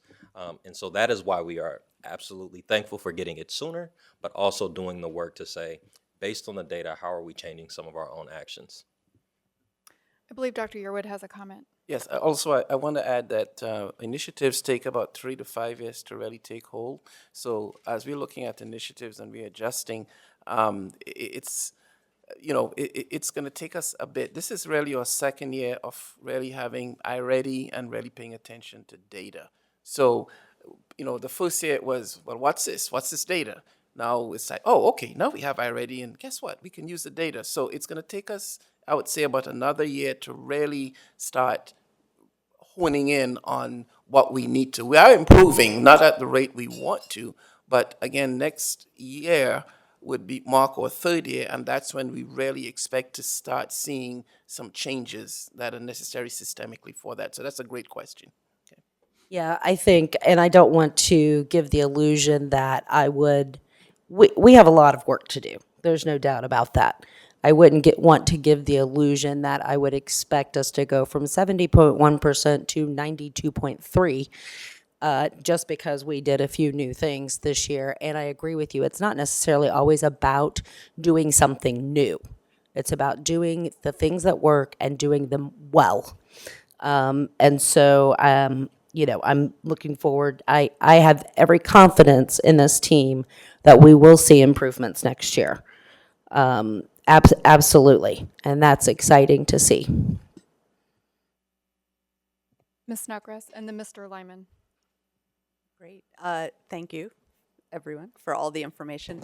One, wanted to first thank Mr. Moore and acknowledge, I really appreciate when you're talking about the high growth teachers, that acknowledgement that testing isn't everything.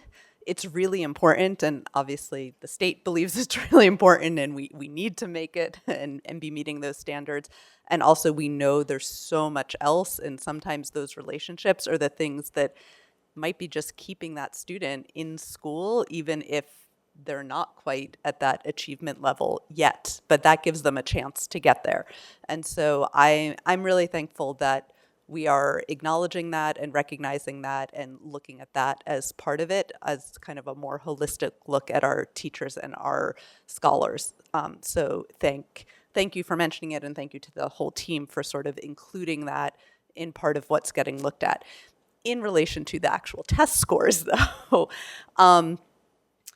all sort of the beginning of this year, and we talked about it last year too, we started thinking about the data and thinking about iReady diagnostics and looking at that growth.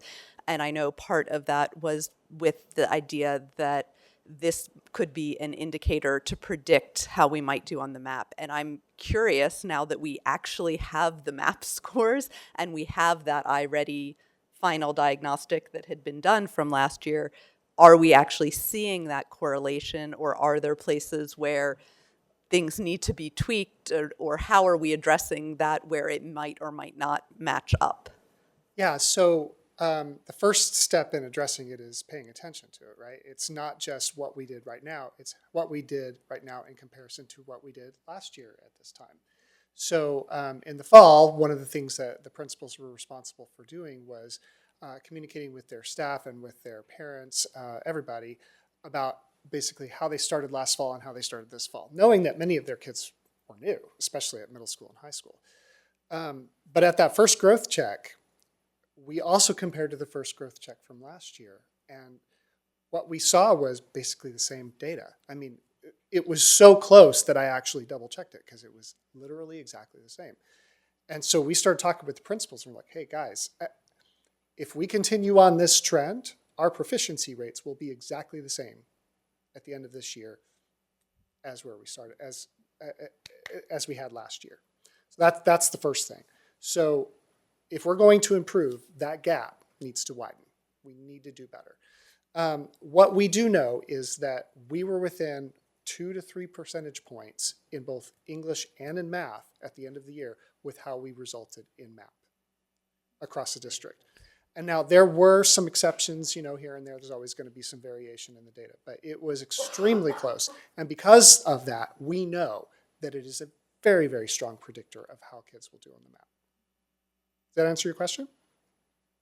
Yeah, because I mean, that was part of the discussion too, right? When we expanded the iReady, that was one of the things we were looking at. And so wanted to sort of, is it actually being that indicator that we thought it would be? And then knowing it is, like you said, how do we then sort of use that knowledge to push things up even more? So with that in mind, remember the 400 that I talked about earlier? That roughly is equivalent to 55% proficiency rate on the map. It's rough, but it enables us to have something to shoot for. So buildings that are already above 55%, hallelujah, let's push it further. But those that are below, let's get you up to 55%. So it creates a goal for us, not just higher, like I said at a previous board meeting. It actually gives us a goal. And that 55% marker is when you overlay that with APR, that actually issued out full points. And so we continue to look at what are the thresholds, not only that gives buildings full points for their status, but also that then allows us to go back in our own iReady database and say, here is exactly how many students you need to move in your building. And so we've had the ability to have conversations specifically with each principal about the exact number of students within their environment that would need to move in order for them to meet that mark. Not saying that they're all going to do that, but saying, hey, here's the number, how can we address it, and how can we support you in getting to that? And so that is something that the data has afforded us the opportunity to do that we previously did not have the ability to do. A couple things. So from 22 to 23, they added some points, and then from 23 to 24, they're going to add more places for points. I know like next year is like, it's the big one. It's the big one. Are there plans in adjusting the formula after that? Was that kind of naturally built into because hey, this is new, we're rolling this in? Yeah, so it was always Desi's intent, or at least from the very beginning we found out, that this was how the points would be. The one piece that's still a bit of a wild card is, while I can tell you what the response to standards is about our CSIP, we don't have the questions yet. But what I can promise you is we will get the 8 points, because we talk about CSIP so much. And so of all the things, we feel pretty confident in those 8 points, but we've always known that the reason why with CSIP, they actually divided districts into two groups. We were the first group. Some districts didn't get their CSIPs reviewed until this year. So it took them 2 years to review everyone's CSIPs, and I believe then it'll take only 1 year from every year behind that. So yeah, we always knew that was the way it was going to be. Yeah, if you actually do the math calculation, the whole 70-30 thing isn't actually true for the last two APRs. Oh, it's only on the 200. Right, Yeah. right.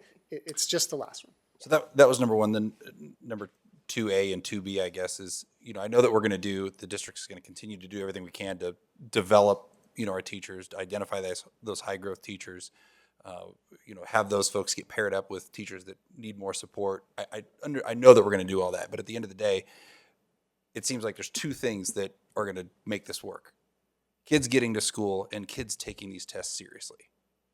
I know there's been a lot of discussion lately about getting back out of COVID, unlearning a lot of what we learned during then, in terms of if you have a little bit of a cough, that doesn't mean you have the black lung and you can't go to school.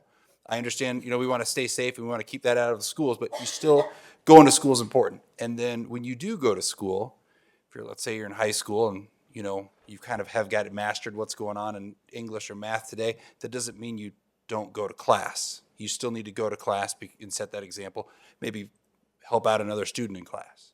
So getting to class, staying in class is pretty important. And then taking tests seriously. I've got a middle schooler and a high school student who are both like, these aren't part of my grade. I don't need to do well on iReady. I don't need to do well on MAP because it doesn't matter. Well, it matters a whole lot. And so I think making sure that our students and our families know that getting to school, staying in school, and then taking what we do in school seriously is crucial to making this work. We can do all the other stuff, but if they're not there and not taking it seriously, it doesn't matter. Yeah, that's one of those things, Mr. Lyman, with that one pager that we're sharing about MAP.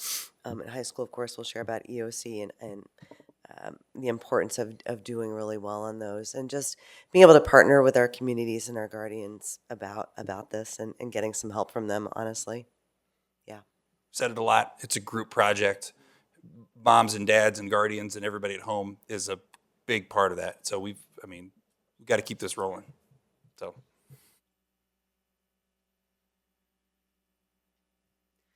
Thank you so much for the presentation. I know that we're all super focused on the test scores because they do matter so much. I think personally, the scores, it'd be wonderful to see the scores skyrocket. I mostly want kids to learn how to read and how to do basic math, because, and that's, and I know that's what we're going for. So, for people that are like, oh, they only care about the numbers. Well, the numbers are reflective of what we're actually teaching kids to be able to do. And to do anything in their life, it doesn't matter if they're going to go into a vocation, if they're going to go to college, no matter what they're going to do, they've got to be able to read.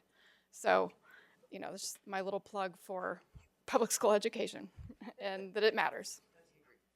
Go Team CPS. Thank you so much for all that. We will move on to the consent agenda. I know there are, we are going to at least need to remove item 8C, the approval of the bills, for separate consideration, because several of us are named in the bills, so we cannot approve our own reimbursement. Are there any other items? Mr. Harper. Yes, I would ask that policy KL be removed for separate consideration for a very minor edit to the language. Okay, so that is item 8D4. So is there a motion to approve the consent agenda minus items 8D4 and 8C, which will be considered separately? I move that we approve the consent agenda minus item 8C and 8D4 to be considered separately. Second. All in favor, raise your hand and say aye. Aye. Any opposed? All right, the consent agenda minus items 8C and 8D4 are adopted. Let's go ahead and deal with 8C. I did create a little bit of a spreadsheet for this. So I move to approve the bills. No. Yes, okay. I can't, gosh. Okay, so Ms. Hayes, Mr. Harper, Ms. Farrow, and I are all named. So we're gonna we have to do this, we have to have at least 4 that vote. So we're gonna have to do it 3 times, right? Okay, so we have,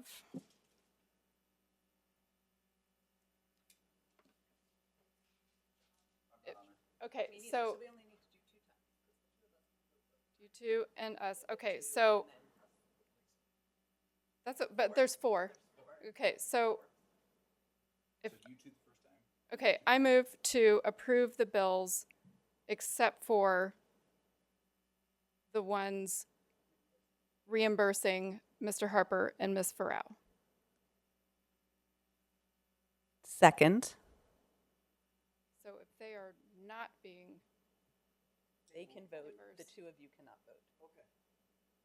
If you and Karen are being reimbursed, you will have to abstain, and the rest of us will be able to. yes, that's where I get tripped up. No, they are not being. They are not being reimbursed, You so are being- we won't vote. Okay, Is this roll call? It has to be. it has to be roll call because we have to abstain. Okay, are we ready? So mic's on. Okay. Ms. Farrow, Yes. Ms. Hayes, Yes. No. You have to abstain. Oh, abstain.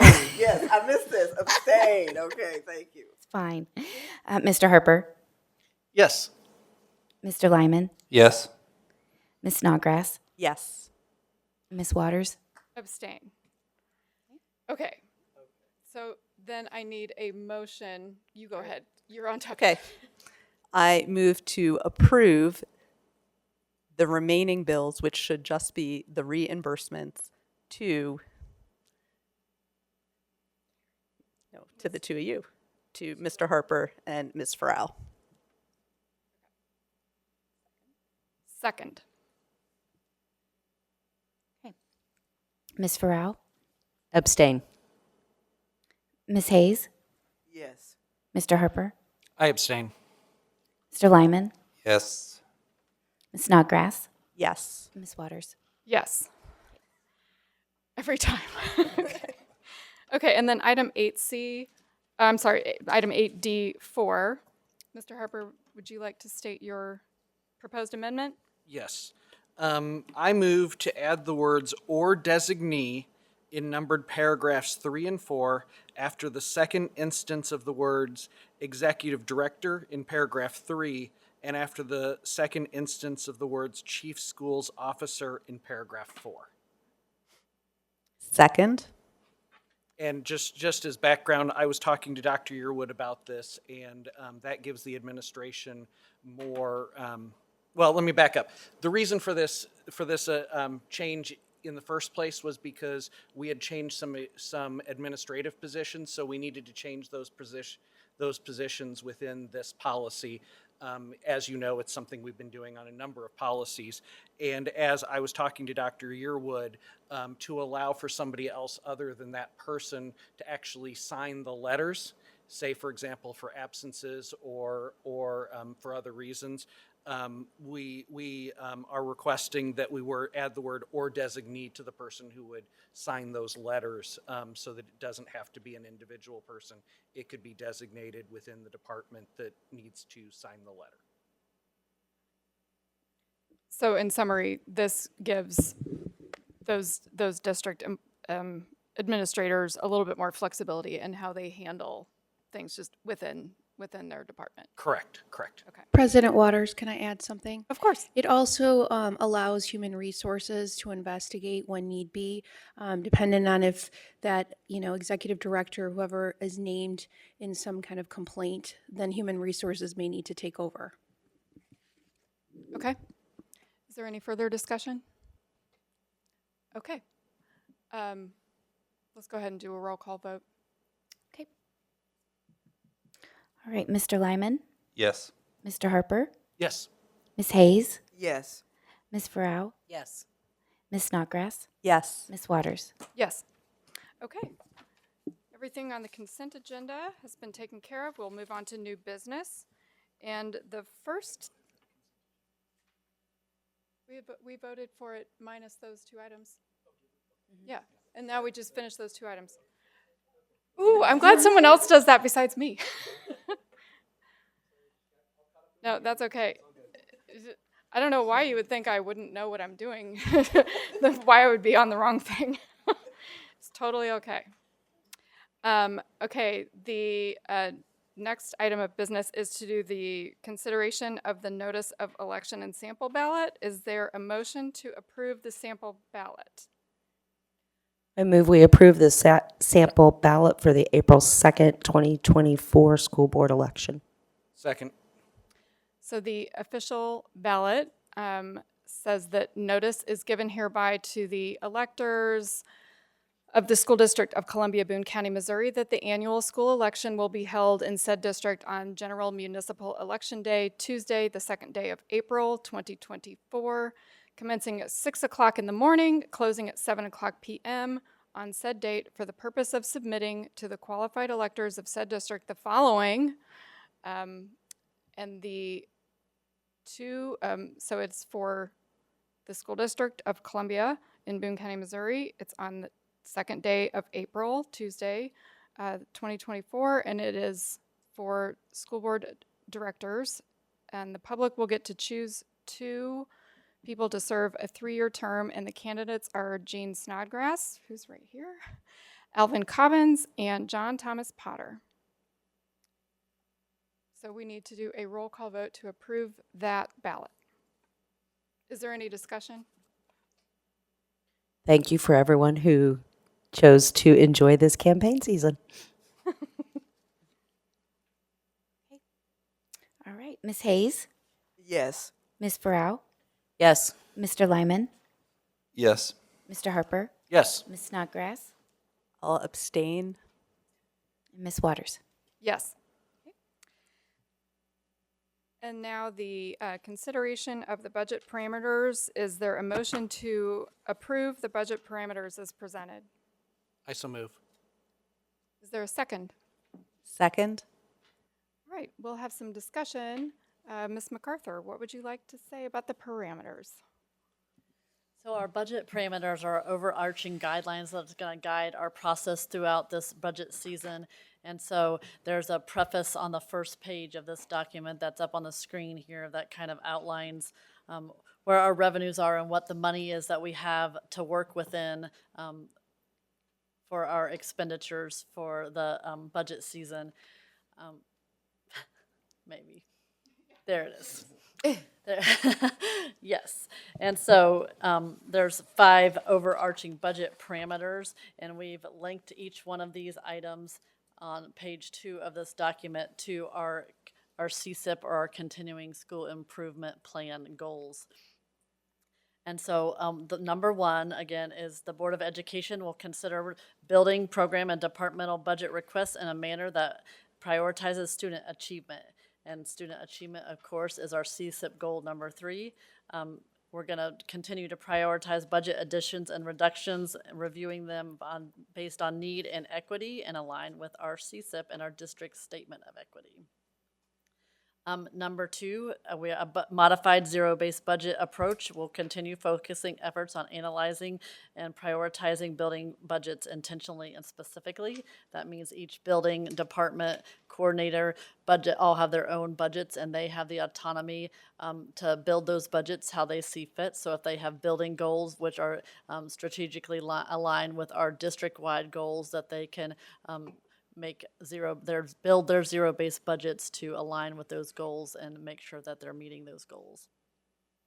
Number 3, again, the Board of Education, we've talked a lot about this tonight, will consider salary improvements for all employees, including hourly employees, through the budget and negotiation processes using comparative data locally and statewide.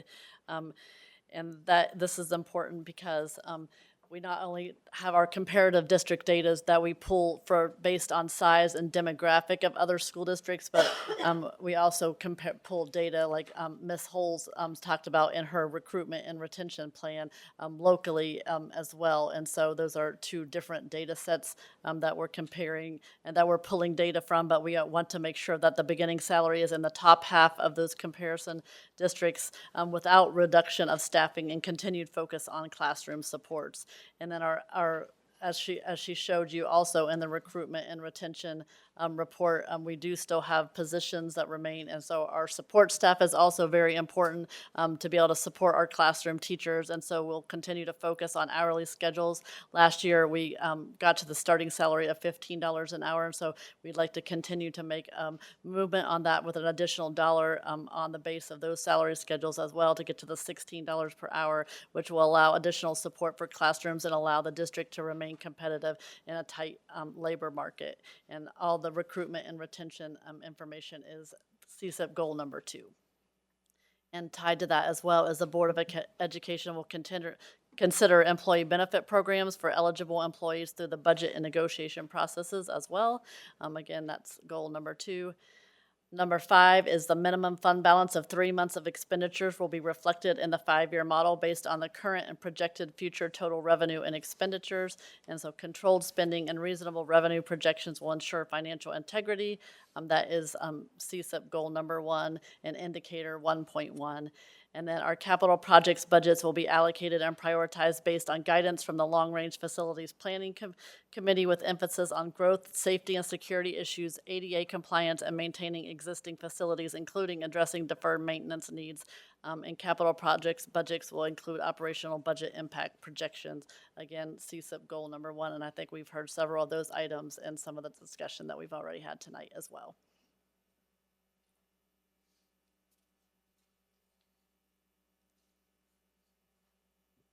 Does anyone have any questions, or is there any other discussion?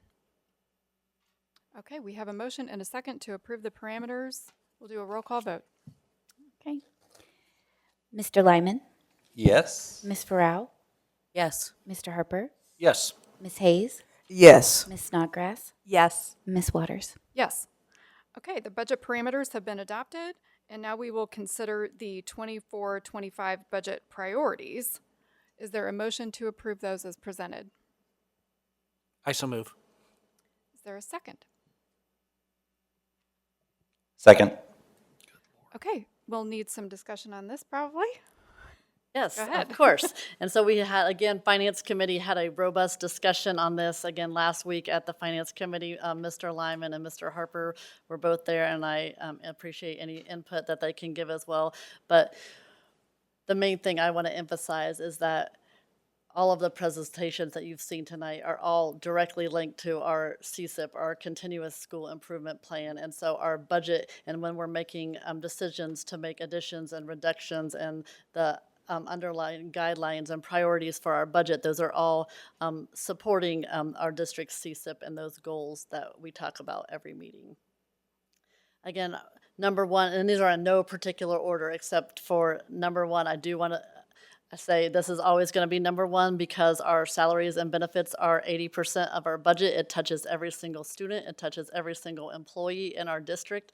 And so improved compensation, we've heard it from multiple different parties and multiple different discussions tonight, that we have to continue to make improvements with our compensation for all our employee groups to remain competitive with local and comparison districts and industry standards, including planned steps for experience each year with specific approval of those salary schedules, and also enhancements to schedules and steps to schedules. And then the model allows for those enhancements for the 24-25 school year and in the 5-year model and beyond, should the board continue those efforts. And again, that's CSIP goal number 2. And connected with that is the Board of Education will prioritize the continuance of fully board paid medical, dental, and life insurance for all of our full-time employees, because that all is all part of their compensation package, and shared costs for part-time employees. This benefit remains a priority in the current 5-year planning model and is included in each year of that model as well. Support of quality curriculum is prioritized throughout the 5-year model by addition of professional development for teachers and the purchase and implementation of high-quality curriculum, which is really important for our student achievement as well, which is CSIP goal number 3. And number 4, the board prioritized social emotional needs in the 24-25 school year through the addition of counselors, behavior support specialists, including support and training and de-escalation techniques, which I think we've also heard about tonight, and to reduce overall behavior incidents. And the board supports non-traditional programming to support these efforts for students who need additional support, including alternative school models will be considered. Number 5, growing of populations of exceptional students, including special education and others, is prioritized in the 24-25 school year through additional support staff and service and supply increases. We've heard a lot about diversification of our student population, and this will continue to be able to support the needs of all those students as well. Support of growing population of English language learner students. We've seen this population continue to grow over the last several years as well, as we continue to be able to support those students. So that student group is also prioritized in the 24-25 school year through additional teaching staff, and CSIP goal number 3, again, that ties to student achievement. Number 7 is support of increased enrollment in our early childhood education, including early childhood special education in the 24-25 school year to improve kindergarten readiness. 8 is the support of elective offerings for secondary students is prioritized in the 24-25 school year through additional teaching staff, including increased programming for the Columbia Area Career Center, which we know to promote workforce development initiatives, which is also a priority. Number 9 is support of additional resources and support of emerging systems at Title I elementary and Title I eligible middle school and high schools is prioritized in the 24-25 school year through the additional staff and resources. We know not all schools are equal in the makeup of their students, and so we know that we need to prioritize class sizes and additional resources at some schools over others, and the Board of Education will strive to ensure the class sizes for those Title I buildings are under the DESE recommended maximum sizes, and CSIP goal number 3, excuse me. And 10 is the Board of Education has continued to prioritize technology device equity across all buildings for all students and staff, as well as the increase of technology staff to support instructional technology initiatives. That's in our operational goal number 1. The Board of Education supports the addition of trained human resource professionals. We heard this in the recruitment and retention plan efforts and CSIP goal number 2. And number 12, the 5-year model plans for the operating budgets necessary for one-time purchases, as well as permanent operating costs for the opening of our new schools, such as the Southwest Elementary School, the Battle Elementary School addition, and the 24-25 school year and beyond. And finally, the Board of Education continues to prioritize budgets for the care and maintenance of existing buildings with a focus on deferred maintenance, including addressing safety and security issues and ADA compliance, as well as new facilities, including allowing for additional staffing and operating budgets as new buildings are open. Again, that's our operational needs and CSIP goal number 1. Thank you. Anyone have any questions? Anyone from Finance Committee have anything to add? Was there much discussion in committee about adding things or? Really, the discussion in finance were wordsmithing some of the language just so that we're all comfortable with exactly what it says for. And so I think the most significant thing was a sentence was added to make sure that it is very clear what we're doing is to fund the CSIP goals that we do have for the district. I have just a small clarification question, and it's probably happened with the wordsmithing. And number 5, that says support of growing populations of exceptional students. Can you break down what student groups might be included in that exceptional classification? Sure, yes, we actually, and Mr. Lime and Mr. Harper might be able to help me as well, but exceptional students is a Department of Elementary and Secondary Education definition instead of a Columbia Public Schools definition, so we decided to change that so that it's inclusive of all other populations, including special education, but other populations as well. Does it include gifted? Yes. Okay, so it includes special education, gifted education, but not ELL specifically, because that's broken out in number 6. Well, exceptional students that require additional services, and so that could be a part of that as well, because they will be exceptional because they do require additional interventions, additional things as well. So it's all encompassing. Any population that requires this additional assistance. Okay, Yeah. it's helpful to know that it's a DESE definition. Because I want to make sure that there's some clarity behind it. And it is about some of the assessments that go alongside classifying whether or not you're an exceptional student. And so when we think about the spectrum of learners, both from a IEP or special education perspective as well as gifted, there are assessments that coincide with that, while EL has more to do with the language learning. And from an access perspective, that is absolutely true, that they assess for that, but it is also based upon their primary language. And so there's just a difference in how they qualify. So exceptional gets the whole spectrum of our learners. Thank you. Any other? Go ahead, Ms. Farrell.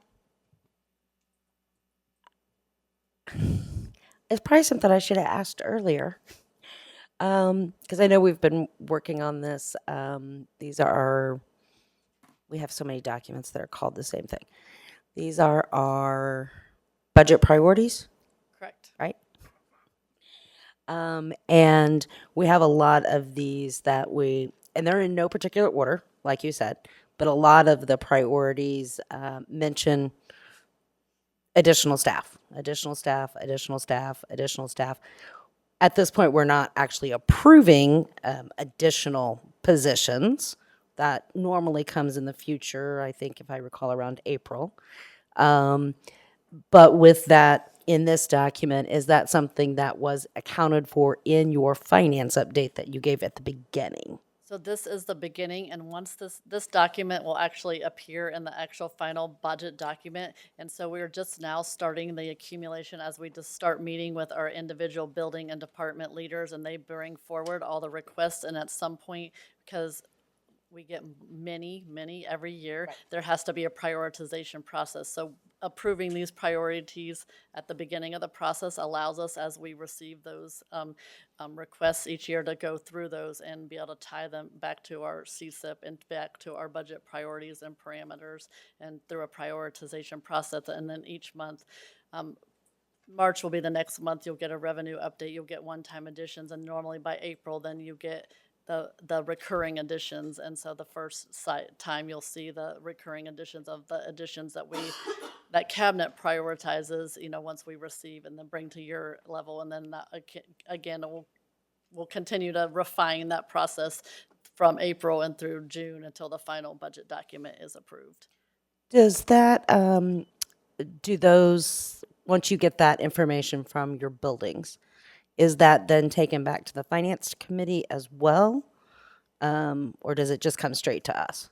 Usually April is all about salaries and positions, and so usually our conversation in finance committee in April is all about the salary improvements, including salary schedule improvements, any kind of additions to the budget through positions or recurring additions or other kind of service and supply increases are all presented to finance committee before they will come to the full board. Okay, thanks.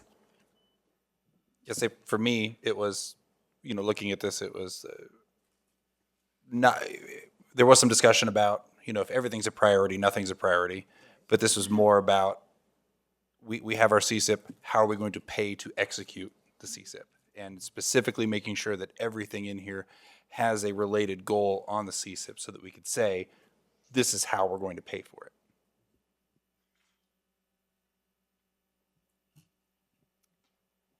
All right, we have a motion and a second to approve the budget priorities as presented. We'll do a roll call vote. Mic's on. Please. Ms. Farrow? Yes. Ms. Hayes? Yes. Mr. Harper? Yes. Mr. Lyman? Yes. Ms. Snodgrass? Yes. Ms. Waters? Yes. Okay, finally, we have the consideration of construction agreements, engagements, and change orders. Is there a motion to approve those? I move we approve the construction agreement, engagements, and change orders as written. Second. Is there any discussion? All right, roll call vote. Mr. Harper? Yes. Ms. Hayes? Yes. Ms. Farrow? Yes. Mr. Lyman? Yes. Ms. Snodgrass? Yes. Ms. Waters? Yes. All right, that concludes our regular business meeting. We have a couple of announcements. First, we want to make sure everybody knows that there is no school tomorrow, January 12th. Don't go to school, please. Another thing, we have an exciting event coming up. We have first on Saturday, January 27th at Rockbridge High School from 9 to 1 is our CPS Teacher Fair. So if you know somebody that is interested in being a teacher or has some credentials, please send them to Rockbridge High School that day to interview. And then a couple days later, on Tuesday, January 30th at 9:30 in the morning at Field Elementary, we will have our Scholar Health Clinic opening in partnership with Brightly Healthcare. They're providing some physicians so that we can take care of our scholars on site at CPS, and we're very excited and we're grateful to our partners in that, and we're excited to see that. The public is invited to go to that opening if they wish.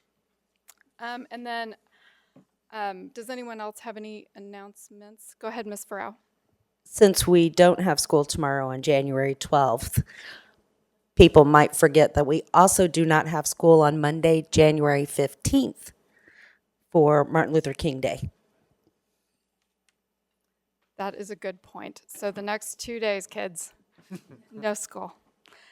I was asked by Mr. Willoughby to read a statement. He could not be with us tonight, so he emailed me his statement and asked if I would read it. He says, as we start into the new year, I wanted to share a collective action verb that I believe would be phenomenal for us as an entire community to adopt for 2024. It's embrace. My mom shared that with me when I was home in Alabama, and it immediately triggered as something that could be beneficial to us as a community and a school district. So I want to challenge us as a community to adopt embrace as our 2024 action verb. This framing can lead to the following things. As a community, embracing our school district, embracing each child's educational needs and aspirations, embracing each other in the celebrations, hopes, trials, and boring moments of education. Our school communities embracing our families to form deeper connections. Our teachers embracing the challenges in front of us to address each child's needs to better their educational achievement, and embracing the ownership as the adult educational expert. Our principals embracing the challenges of pushing their teams to try new approaches and to address our present children's needs.